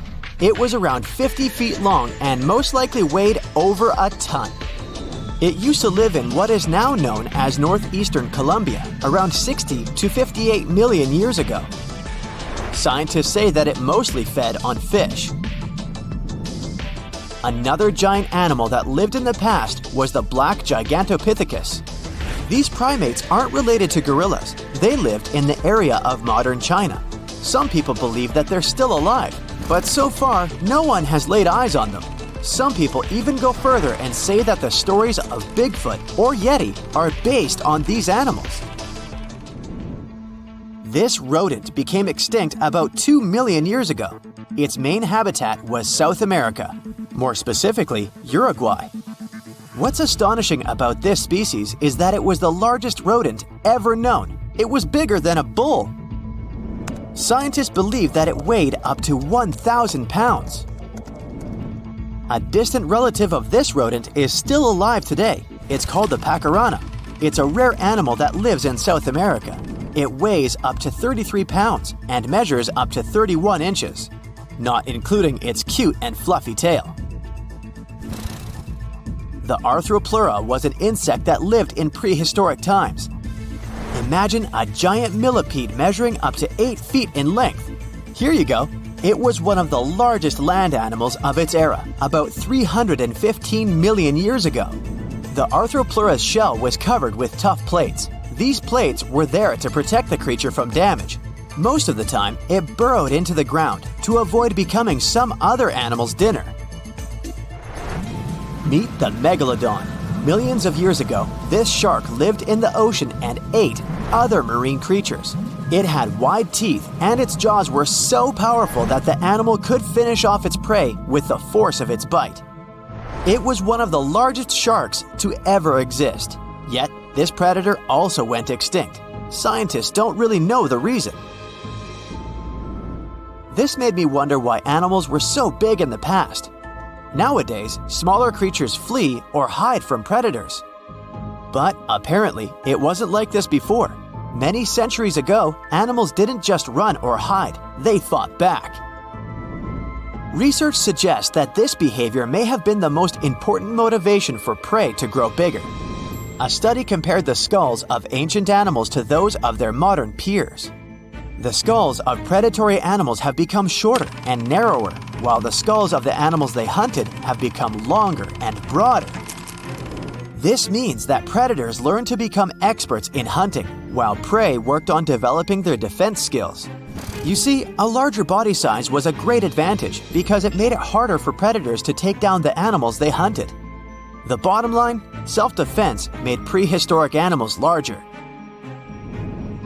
The second reason why ancient animals were larger is related to their bones. They had hollow bones, which are lighter than solid bones. This type of bone allowed large animals to move quickly. Let's take sauropods.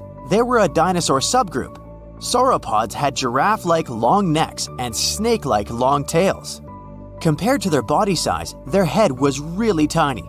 But since their bones were quite light, they could move around without having to carry additional weight. The eating habits of these animals were also related to their body size. When experts examined the fossils of one extinct mammal species, they found out that these animals had a diet that was high in nutrients and low in fiber. And this mammal was the largest land animal of its period. In other words, following this diet, mammals could grow to be very large. There was plenty of food out there, so they didn't have to worry about finding it. Fun fact, these animals also took chewing out of the picture. They could swallow their food in large pieces instead of taking small bites. Environmental conditions also played an important role in the evolution of larger animals in prehistoric times. Those animals tended to live in warm, moist climates that provided them with a lot of food. They didn't have to compete for food sources. Researchers believe that because of these conditions, natural selection worked in a certain way. I mean, body size was more important than such traits as agility and speed. Oh, and did you know that large animals tend to produce more carbon dioxide? And ultimately, a bigger volume of carbon dioxide increases the amount of vegetation in the animal's habitat. As for the abundance of oxygen in the atmosphere at that time, it could be another vital element for some animals' growth. A good but scary example of an animal that benefited from the high levels of oxygen can be the cockroach of the Paleozoic era. At that time, cockroaches were the size of modern house cats. Now this one would give me the chills if I ever faced it. Ugh. What about today? Well, there are over 3,000 species of snakes on Earth. The smallest snake in the world is the Barbados thread snake. It's only around 4 inches long when fully grown, and the largest one? It's the reticulated python. This snake reaches around 20 feet in length. The longest python was discovered in 1912. It measured 32 feet long. As for the largest and heaviest reticulated python, it was named Medusa. Medusa was approximately 25 feet long and weighed 350 pounds. These reptiles lived in Southeast Asia in rainforests, woodlands, and grasslands. Don't be confused though, the reticulated python isn't the heaviest snake in the world. This title belongs to the green anaconda. It weighs approximately 500 pounds. Green anacondas are found in South America and Trinidad in damp, humid areas. I have a bonus for you. Here is a flying snake. You can find these snakes in Southeast Asia. They don't fly like birds, of course, but they do use the power of flight. They can go as high as 300 feet. They leap from tree branches into the air. Once they take off, it's all about aerodynamics. Their main technique is flaring their ribs and pulling in their abdomens. While airborne, they undulate from one side to another and slightly up and down. This motion helps snakes to turn and glide. Why bother with all this if they can just crawl in an old-school way? Scientists aren't sure, but they believe it might be related to escaping from predators. This way, they move from one tree to another without having to get down to the ground. Every now and then, people discover fossils of animals that lived millions of years ago. these ancient discoveries continue to capture our imagination. Which of these animals would you like to see alive? Most of the ocean is still shrouded in mystery, whether we're talking about dark corners or creatures that are hiding in the depths. But sometimes it gives us a peek into scary things it hides in its cold, dark depths. Like when you hear on the news that there are some deep sea creatures washed ashore after a powerful storm once again. Some just look weird, while others are real monsters that live at depths of more than 3,300 feet. The coldest and deepest parts of the ocean have created one specific phenomenon called gigantism. So, sea spiders, squids, worms, and many other animals, mostly invertebrates, or creatures without backbones, they're all way bigger and scarier than the versions we see in the more shallow areas. In the Pacific depths, you can see a sea sponge as large as a minivan. Or what about the colossal squid that lives in subantarctic waters and is nearly 14 times longer than the arrow squid, a type that mostly lives in New Zealand? Researchers found many of these underwater monsters in the abyssal zone of the ocean. Back in 2021, the researchers showed images of the giant phantom jelly. It was at a depth of 3,200 feet. Its tentacles were 33 feet long. Wow, I wouldn't like to face that one on the beach. It probably eats only small fish and plankton, but it can swim to depths of more than 21,900 feet. And down there, this giant jelly doesn't have enough food. How does it survive then? Scientists haven't figured it out yet. And there are even more questions related to the giant squid, the biggest one ever found. This monster is 43 feet long, with a weight of nearly a ton. Imagine if those tentacles would grab your car, or something like that. They would smash it like it was a toy. There's no light in the abyssal zone. Sun rays just can't penetrate that deep. So there's no algae or underwater plants there. Local animals mostly eat snow. Marine snow is not like the regular one you build a snowman with. It consists of any small flakes or remains that fall from the surface of the ocean. Maybe even some leftovers that animals up there couldn't eat. So it's not much. But apparently, it's enough for very large creatures that hide deep down there, like giant squids. Squids that generally live at such depths don't bother going after their prey. They just wait until the poor animal swims right up to their long tentacles and falls into a trap. It may not be the best method ever, because not many animals will even swim into these dark, cold parts. But it's the method that saves energy. A giant squid eats only 1 ounce of fish daily, which is approximately 45 calories. That's nearly 50 times fewer calories than an average person should eat per day. So when a squid gets 1 fish, it saves it for a couple of days. I hope giant squids won't get the idea to go to the surface and look for food when there's not enough of it in the abyssal zone. And I hope even more that giant Greenland sharks won't get that same idea. You can find them at depths of up to 7,200 feet. They're twice as slow as we usually walk. They swim at a speed of 1.12 feet per second. Their slowness is part of the energy-saving mechanism that creatures down there need to survive. But they can speed up in the form of short bursts when they need to catch prey. But they kinda change their diet from predator to scavenger, considering their environment. There will be more leftovers falling from the surface than animals to go after. Greenland sharks grow just 0.4 inches per year, and they're mostly 20 feet long, which means they live for a very long time, sometimes up to 400 years. They also have a slow metabolism, and that's one of the main factors for their long life, too. Greenland sharks like to spend their time in cold waters. They're adapted to that, since their tissues have specific chemical compounds that prevent the forming of ice crystals all over their body. That means they have some sort of natural antifreeze. So what makes them so big? Scientists are still not sure, but some theories try to explain it. There's this thing called Kleiber's rule that says bigger animals tend to be more efficient.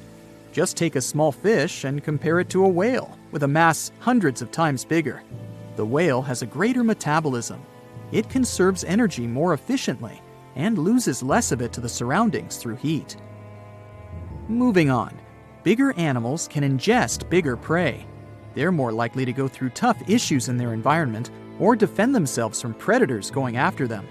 Also, the body gets bigger when temperatures are lower. The Greenland shark is a perfect example. So are giant sea spiders. Sea spiders are generally common, and you find some very small ones at 0.04 inches. But in deeper parts of the Antarctic, they become 3-foot-long giants. They grow so big because the cold water has more oxygen. That way, more of it diffuses into the animal's body, and that allows it to grow bigger. Yeah, both as a creature and a nightmare. And how about this giant tube worm? Researchers found it accidentally while they were exploring the mysteries of the Pacific Ocean floor. They stumbled upon unusual hydrothermal vents. Volcanic heat is a thing that gets them going. As water seeps down through faults or cracks in the rock, these vents change their direction. When the water gets out of the vent, it's rich in different minerals and chemicals. Most animals wouldn't survive being around this toxic soup of chemicals, but not these tube worms. They came as a true surprise, because not only are they not bothered by these toxic vents and the almost boiling temperature of the water, but they developed entire ecosystems there. They're unique because they don't need sunlight to survive. Instead, small bacteria are their main source of energy. That bacteria gets their energy directly from these toxic chemicals. So it's not photosynthesis, but a process called chemosynthesis. And these tube worms don't have mouths. These bacteria live inside them. Strange story, huh? Plus, these scary worms reach up to 8 feet. Giant isopods are no better either. They lurk at the depths of the ocean of 1,640 feet or more below, far away from the sunlight, looking like some monstrous wood lice. They spend most of their time on the seabed, hoping to find some food falling from higher levels of the ocean. Check out their small hooked claws at the ends of their legs. Isopods use them to remain more stable while moving around the ocean floor. Since there's no light, they have long antennae that help them feel their way around. These sensory antennas are about half the length of their body. Giant isopods have pretty big eyes compared to their body size, too. They can grow over 12 inches from head to tail. And these fellas are really patient. Remember how we said animals down there rarely get food? Sometimes they need to wait for years to get a proper meal. That's why their metabolism is amazingly slow. 5 years later. They can go for 5 years without eating anything. Imagine that. I get hungry just talking about this. In 2006, a biologist did research to compare the differences between the shallows and the deep sea regions. He realized the deep sea mirrors the island rule. First, isolated parts of land develop biodiversity you won't find anywhere else. Second, small-bodied life there grows much bigger when it's isolated, compared to life on large land masses. Resources are limited, but also competition and predators. And we don't know much about these deep-sea creatures. It's too expensive and too complicated to carry out such research. So we'll just wait for more raging storms to show us at least part of the monstrous world cold ocean depths hide. Want to high-five a sea creature? Well, put your hand up for the Tasmanian red handfish. This fish doesn't swim like a fish. It walks. It uses its flipper-like hands to stroll around on the ocean floor. These bottom walkers are disturbed by swimmers and boats a lot. Some people even want to take them home as pets. I think it's better to just give them a wave and swim on by. The vampire squid. Its species name is Vampiroteuthis infernalis, which translates to vampire squid from hell. Oh yes, this vampire squid means to terrify everyone with its name, its dark red color, its spikes at the bottom, and the scary fact that it can basically turn itself inside out. The vampire squid loves putting on a good show, but it's as harmless as a kitten is to humans. It's as if Dracula scared the pants off you, but he didn't have blood-sucking fangs. The vampire squid feeds on food particles from plants and animal matter floating near the ocean's surface. Since they're not predators, they need good defensive strategies, and their vampiric look is designed to ward off large creatures who want to eat them. Turning themselves inside out is a defensive mechanism since the spiky areas in the inner skin are more intimidating. They also shoot out a substance that does not have color, but is packed with bioluminescent particles to distract predators. The vaquita. Going out on a boat off the coast of Mexico sounds like the perfect vacation. The sun, the blue water, the most endangered sea creature. Wait, what? The vaquita isn't dangerous, but don't expect it to stick around to say hello or sign any autographs. It's incredibly shy. This little cow, that's what it means in Spanish, is one tiny sea mammal. With those black markings around its eyes, it looks more like a sea panda to me. Seeing one should make you feel very special. They're on the brink of extinction, mostly because they got caught by accident in fishing nets. It's estimated that there's only 10 left in the wild. The blue dragon. This little creature looks like something out of a kid's fantasy movie. It's called the blue glaucus, casually referred to as the blue dragon or blue angel. It can be found in many places, the Atlantic, Pacific, and Indian Oceans. It's kind of a mollusk and it only grows to be about an inch long. What you think is the back is actually the mollusk's bright underbelly. It regularly floats on its back so that its blue colors help it camouflage with the water's waves. The blue dragon isn't just pretty, it's also smart. It usually feasts on Portuguese man-o'-wars, also known as Physalia physalis. The blue dragon stores their stinging cells for later use, in essence, stealing their defensive mechanisms. When the blue dragon is threatened, it releases those stinging cells it stored, directing them at an enemy to sting them with more power than the Portuguese man-o'-war would have been capable of. As they can store a huge amount of stinging cells, they can be a threat to humans. So, if you find one, don't pick it up. It's best to admire it from a distance. The barrel-eye fish. If you ever wanted to have Superman's X-ray vision, looking at the barrel-eye fish will make you feel like you gained that superpower at some point in your life without even realizing it. The barrel eye has a transparent head, so you can see how their eyes and brain look inside. This magnificent creature lives in the deep sea. This is the lowest level of the ocean, where strange creatures roam in near-freezing temperatures and constant darkness. They're exposed to water's pressure that's almost 1,000 times that of the surface. If the idea of the deep sea sends a shiver down your spine, stay tuned to learn about another of its creatures later on. The barrel-eye fish can be found in the Atlantic, Pacific, and Indian Oceans. You might be wondering, why oh why would a fish have a see-through head? And that would be a fair question. Since the species was discovered in 1939, it was believed that the fish's eyes were set to see straight ahead and couldn't move. So it was assumed that they had tunnel vision. Scientists Bruce Robinson and Kim Reisenbichler from the Monterey Bay Aquarium Research Institute recently discovered that the fish can move its eyes vertically to see through the top of its translucent head, thus noticing if there are predators or prey nearby. The transparent head also allows more light to enter so they can detect prey better. It's believed that the barrel-eye fish eats jellyfish and small fish species. If you dive in the ocean at night, you might be lucky enough to see how orange ball corallomorph blooms in the dark. But make sure to be quick because as soon as you turn on your flashlight to take a good look, it will retract its tubes back into itself. The Megalodon.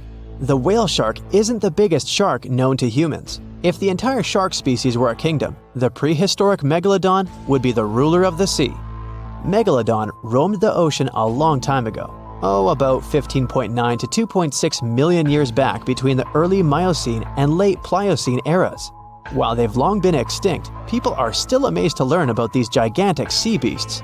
Megalodon could reach anywhere between 45 feet to 60 feet in length with jaws more than 6 feet wide. A fossil of a tooth that once belonged to a megalodon measured at 7 inches. Needless to say, I'm pretty stoked that these guys have long been extinct. But there's still some adventurers out there hoping to meet this monster one day. The Dumbo octopus. This adorable creature, or creepy creature, or however you want to see it, is officially called Grimpoteuthis. More casually, it's referred to as the Dumbo octopus named after the Disney character. Though Dumbo, the elephant, not the octopus, was teased for his big ears, it's highly unlikely that this adorable octopus gets teased by its water neighbors.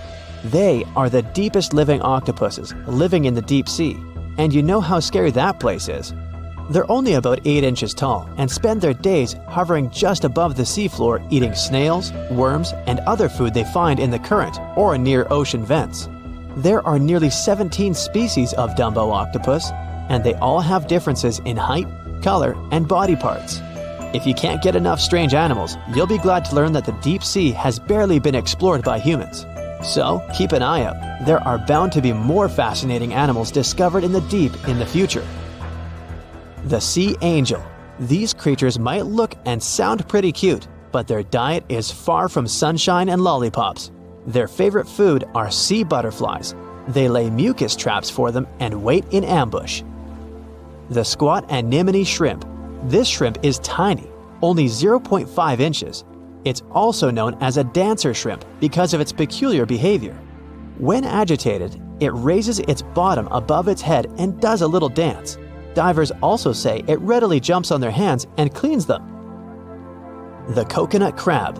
This guy may look pretty creepy, especially when the sun goes down. Mature coconut crabs are around 3 feet in length. Their preferred foods are coconuts, but they can also hunt down lizards and even large birds. The slender snipe eel. Slender snipe eel is a slim and long creature that's still a mystery for marine scientists. It's 4 feet long and it has at least 750 bones in its spine, which is much more than any other animal in the world. The sea pen. Sea pen is 7 feet long and it has a lot of varieties, but most of them look indeed like a pen or a quill. The similarity is even more striking when the animal has a water-filled bulb that anchors it to the floor. The Persian carpet flatworm. This creature looks indeed like a carpet, despite being very small by comparison. It's only 4 inches long, able to become both male and female. It doesn't really mate with other flatworms. Rather, it fights them for the right to bear posterity. The flamingo-tongued sea snails. Tourists love these extraordinary snails for their pretty colors, thinking it's a shell, but in fact, the shell is quite dull and hidden underneath colorful soft tissues. They eat softer, toxic parts of corals and store their toxins to protect themselves. What's the scariest predator under the ocean? The crocodile? Huh, I don't think so. Loch Ness Monster? Please, it never existed. How about the Kronosaurus? Well, it is extinct, but you might be onto something. Let's take a look at what it'd be like if these creatures were still around today. First things first, what on earth was it? The Kronosaurus was a marine carnivore that lived in the cool, high-latitude Eromanga Sea. It covered vast areas of inland Australia between 90 and 120 million years ago, during the early Cretaceous period. Near-complete fossils of the creature were also found near Colombia, which is a country that has a noted connection to prehistoric reptiles and turtles. This fact makes it extremely possible that the monster I'm about to describe existed worldwide. You might have heard saurus and thought, oh, it's a dinosaur. But these were actually reptiles. They were the largest member of the Pleosauroidea family, referred to as plesiosaurs. Fossil evidence suggests they weighed over 20,000 pounds and were roughly 30 feet in length. Just to put that in perspective, the longest crocodile ever measured was a saltwater crocodile by the name of Lolong from the Philippines. It was 20 feet in length and weighed just under 2,500 pounds. And that's still 10 feet shorter and incredibly lighter than the average Kronosaurus, making the crocodile seem like nothing more than a glorified goldfish in comparison. Despite its terrifying length, the most physically daunting feature of the Kronosaurus was its head. Its skull was about 8 feet long, which was actually proportionally large given the size of its body length. Anything that was unfortunate enough to end up inside the Kronosaurus's mouth may have been given false hope. After all, the teeth of the beast weren't actually that sharp. On second thought, I take that back. I wouldn't feel confident around a toothless snake, let alone being inside the mouth of this monster. But it's true that the Kronosaurus's teeth weren't sharp, especially when compared to other carnivorous reptiles, such as crocodiles and alligators. The teeth of this prehistoric sea creature were instead conical. This means that they were cone-like in shape. Unfortunately, this lack of sharpness didn't make them less dangerous. The teeth were enormous and could be up to 12 inches long from the crown tips to the bottom of the roots. This obviously meant that the Kronosaurus had an extremely powerful bite. It was estimated to be up to 30,000 newtons, which is almost twice as powerful as the bite of a large saltwater crocodile. Because of the bluntness of their teeth, they weren't suited for twisting their prey once in their grasp. But the size and shape of the teeth made them perfect for simple open and shut biting. They would have had no problem crushing hard objects such as the toughest of shells any sea turtle could offer. Just like crocodiles, the Kronosaurus is believed to have had a short neck. This may have been an adaptation to allow the beast to successfully catch small evasive animals. Their body, in general, was fusiform and streamlined. This means it was narrowed at both ends and had very little resistance to the flow of water. The Kronosaurus was also equipped with 4 paddle-like limbs. The hind limbs were larger than the front ones. They could span approximately 7 feet in diameter. All in all, this set the Kronosaurus up to effortlessly propel itself through the waters and be an ultimate predator. Predator X, if you will? That's the name that was given to the fossil of a creature discovered near Svalbard, a Norwegian island group, in 2009. The fossil was identified as a 50-foot-long, 100,000-pound monster with a bite force of 33,000 pounds per square inch. This might be the highest bite force of any known animal. Although Predator X is yet to be classified as any specific type of animal, it was definitely a plesiosaur like the Kronosaurus. And even if it wasn't Predator X, the Kronosaurus was still most definitely a ferocious titan when it roamed Earth's oceans. The Kronosaurus actually got its name from the Greek mythological figure of Kronos, the father of Zeus. Kronos was viewed as a titan from a generation of super powerful beings. So what was it that the Kronosaurus, this terrifying monster, actually feasted on to satisfy its appetite? This creature was known to eat sea turtles, squid, and other larger marine reptiles of that time, such as elasmosaurids and ichthyosaurs. This suggests that if crocodiles existed in the realms of the Kronosaurus, they too might have turned into lunch for the beast. There's evidence from the fossil remains of the Kronosaurus that suggests that they also feasted on sharks, which I know is a disappointment to those of you who view that beast as the king of the ocean. Not when the Kronosaurus was around, my friend. In any case, grounding all kinds of food into small pieces to help digest them would have been difficult without small teeth. This explains the presence of rounded stones found in many of the remains of these sea creatures. Researchers believe these stones may have been swallowed to control buoyancy or to help process food. It's also entirely possible they were accidentally swallowed while feeding on other animals from the seafloor. As if the Kronosaurus even needed to be a meanie with its already existing power and size, there's also evidence to suggest that it indeed might have been. It turns out that after using all its impressive attributes to catch its dinner, the Kronosaurus first liked to play with its food, like a cat does with a mouse. I guess since the hunt was so easy for them, they needed to get their fun from somewhere else. Well, I think now you should have a good idea about these creatures. So let's ask ourselves what it would be like if they were still around today. And by the way, why aren't they?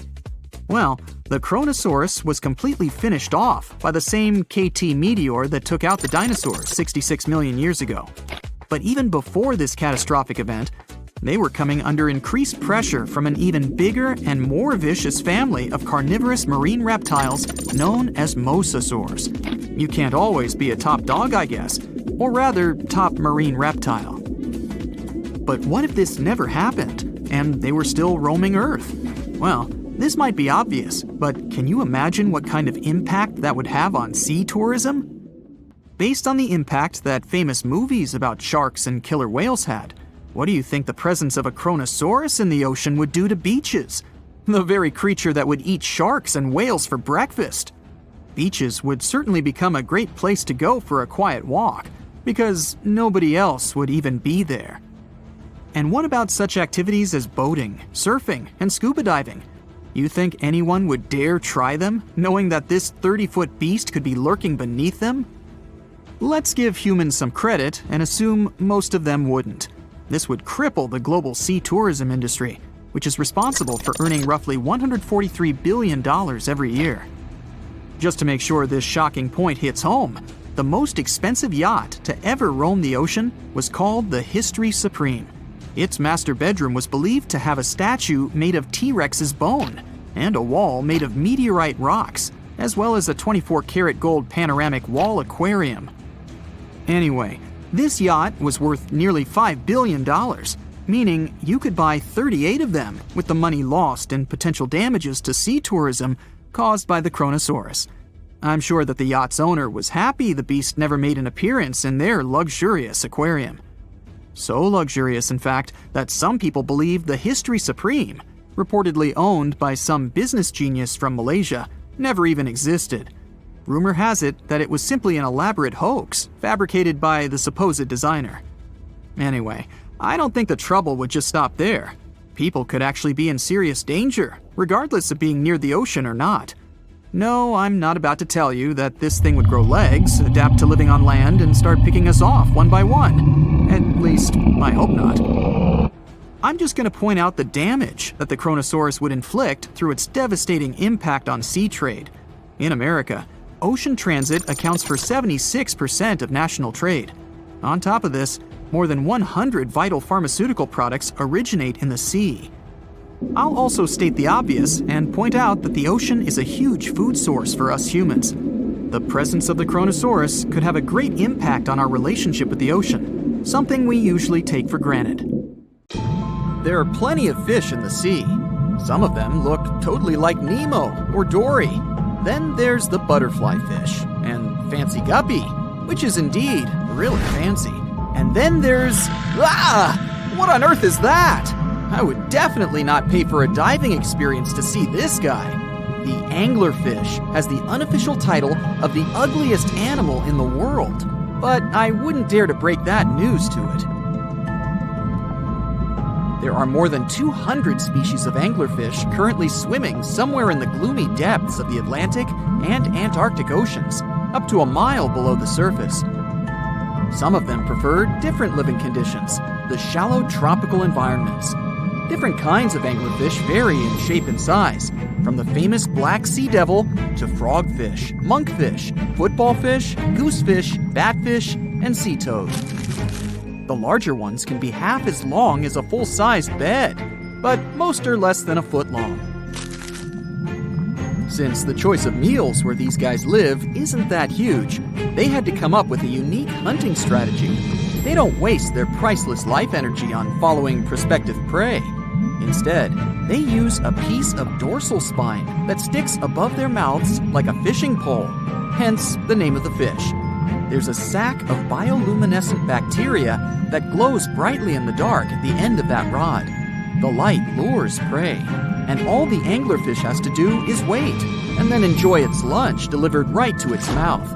Their bodies are pliable and huge, so they can easily swallow prey twice their size. Deep-sea anglerfish eat whatever they can find. Species that live in more shallow water aren't picky either, and can eat anything from shrimp to snails and small fish. Only female anglerfish have the cool fishing rod feature though. So what about their males? Finding a soulmate deep under the sea isn't that easy. I mean, literally, there's no light down there. Plus, there are frigid temperatures and low oxygen levels. Anglerfish can't afford to go on many dates in those conditions, so they mate for life. And before you go aw about it, I have to tell you, they do it in quite a special way. Male anglerfish are much smaller than their ladies. The contrast is so striking that when researchers first got interested in their love life, they thought those males were actually the offspring, or larvae, hanging out next to their moms. Certain anglerfish male species have receptors that alert them that there's a female nearby. After they mate, the male bites into his woman and stays attached to her head, belly, near her tail, and other areas he can access.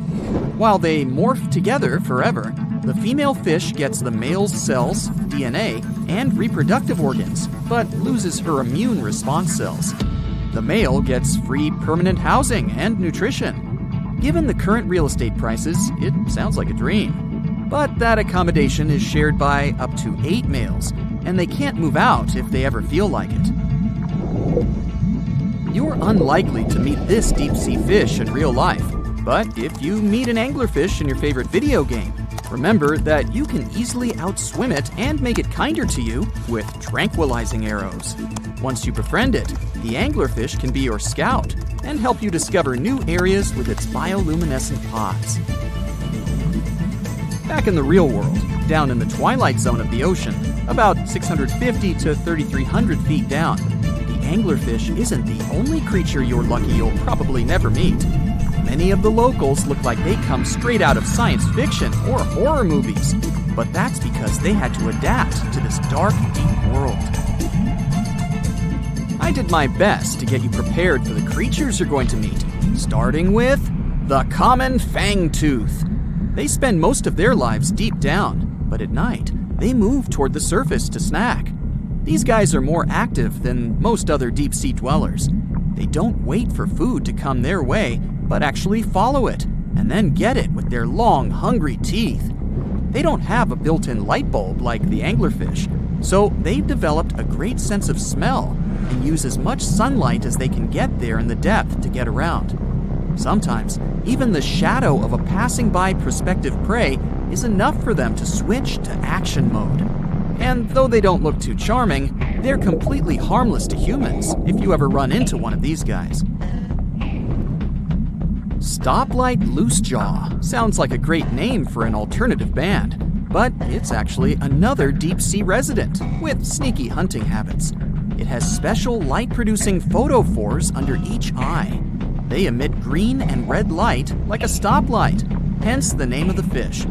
Unlike other fish, these guys hardly ever leave the twilight and midnight zones.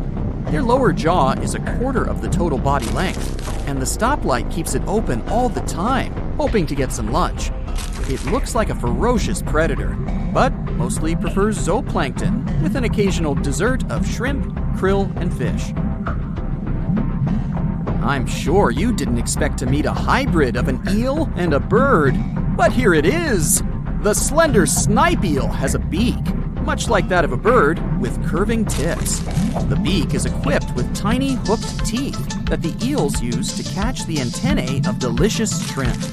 And it sure is slender, stretching up to 5 feet and weighing only a few ounces. Scientists don't know all of this guy's secrets, since it's pretty tricky to study in their natural habitat. But it looks like they only produce offspring once in a lifetime, and then pass away. Glass squids like to take it easy in life and literally go with the flow. They're filled with a solution which is lighter than water, so they don't have to make any effort to move around the deep sea looking for food and partners. These creatures are transparent, so they blend into any landscape and don't even cast a shadow while moving. Talk about a great survival tactic. If danger finds it anyway, it can transform into a lumpy ball, pushing its head and tentacles into its mantle cavity. It can also release ink into the mantle and go from transparent to black. The same ink can protect it against hungry whales and seabirds. Another tactic they use to scare off predators is to activate their light-emitting organs around their eyes. I'm getting hungry. Maybe I can snack on this sea cucumber. Ouch, it's moving! So I guess it doesn't belong in a salad after all. These soft-bodied fellows live in all parts of the ocean, from shallow waters to the deep underwater world. Most of them slowly move around with their tiny feet, but some crawl around by flexing their bodies. Sea cucumbers can shed their internal organs when there's a predator approaching. Those sticky organs distract the intruder, and the happy cucumber moves on and just grows the organs back. What's that glistening in the distance? Looks like someone dropped gems in the water. That's a sea sapphire. also known as the most beautiful animal you've never seen. Some males of this type of copepod can change color from deep blue to purple, red, or gold. 1 second later, it's gone. And it's back, shimmering bright. The secret to this magic is that their bodies are transparent and reflect light differently at certain angles. It looks like it's their way of communicating between each other and attracting mates. Female sea sapphires don't have the same superpower, but their eyes are bigger compared to males, probably to spot them from a distance. Males roam wild and free, and their ladies stay in the crystal palaces of strange barrel-shaped jellies called salps.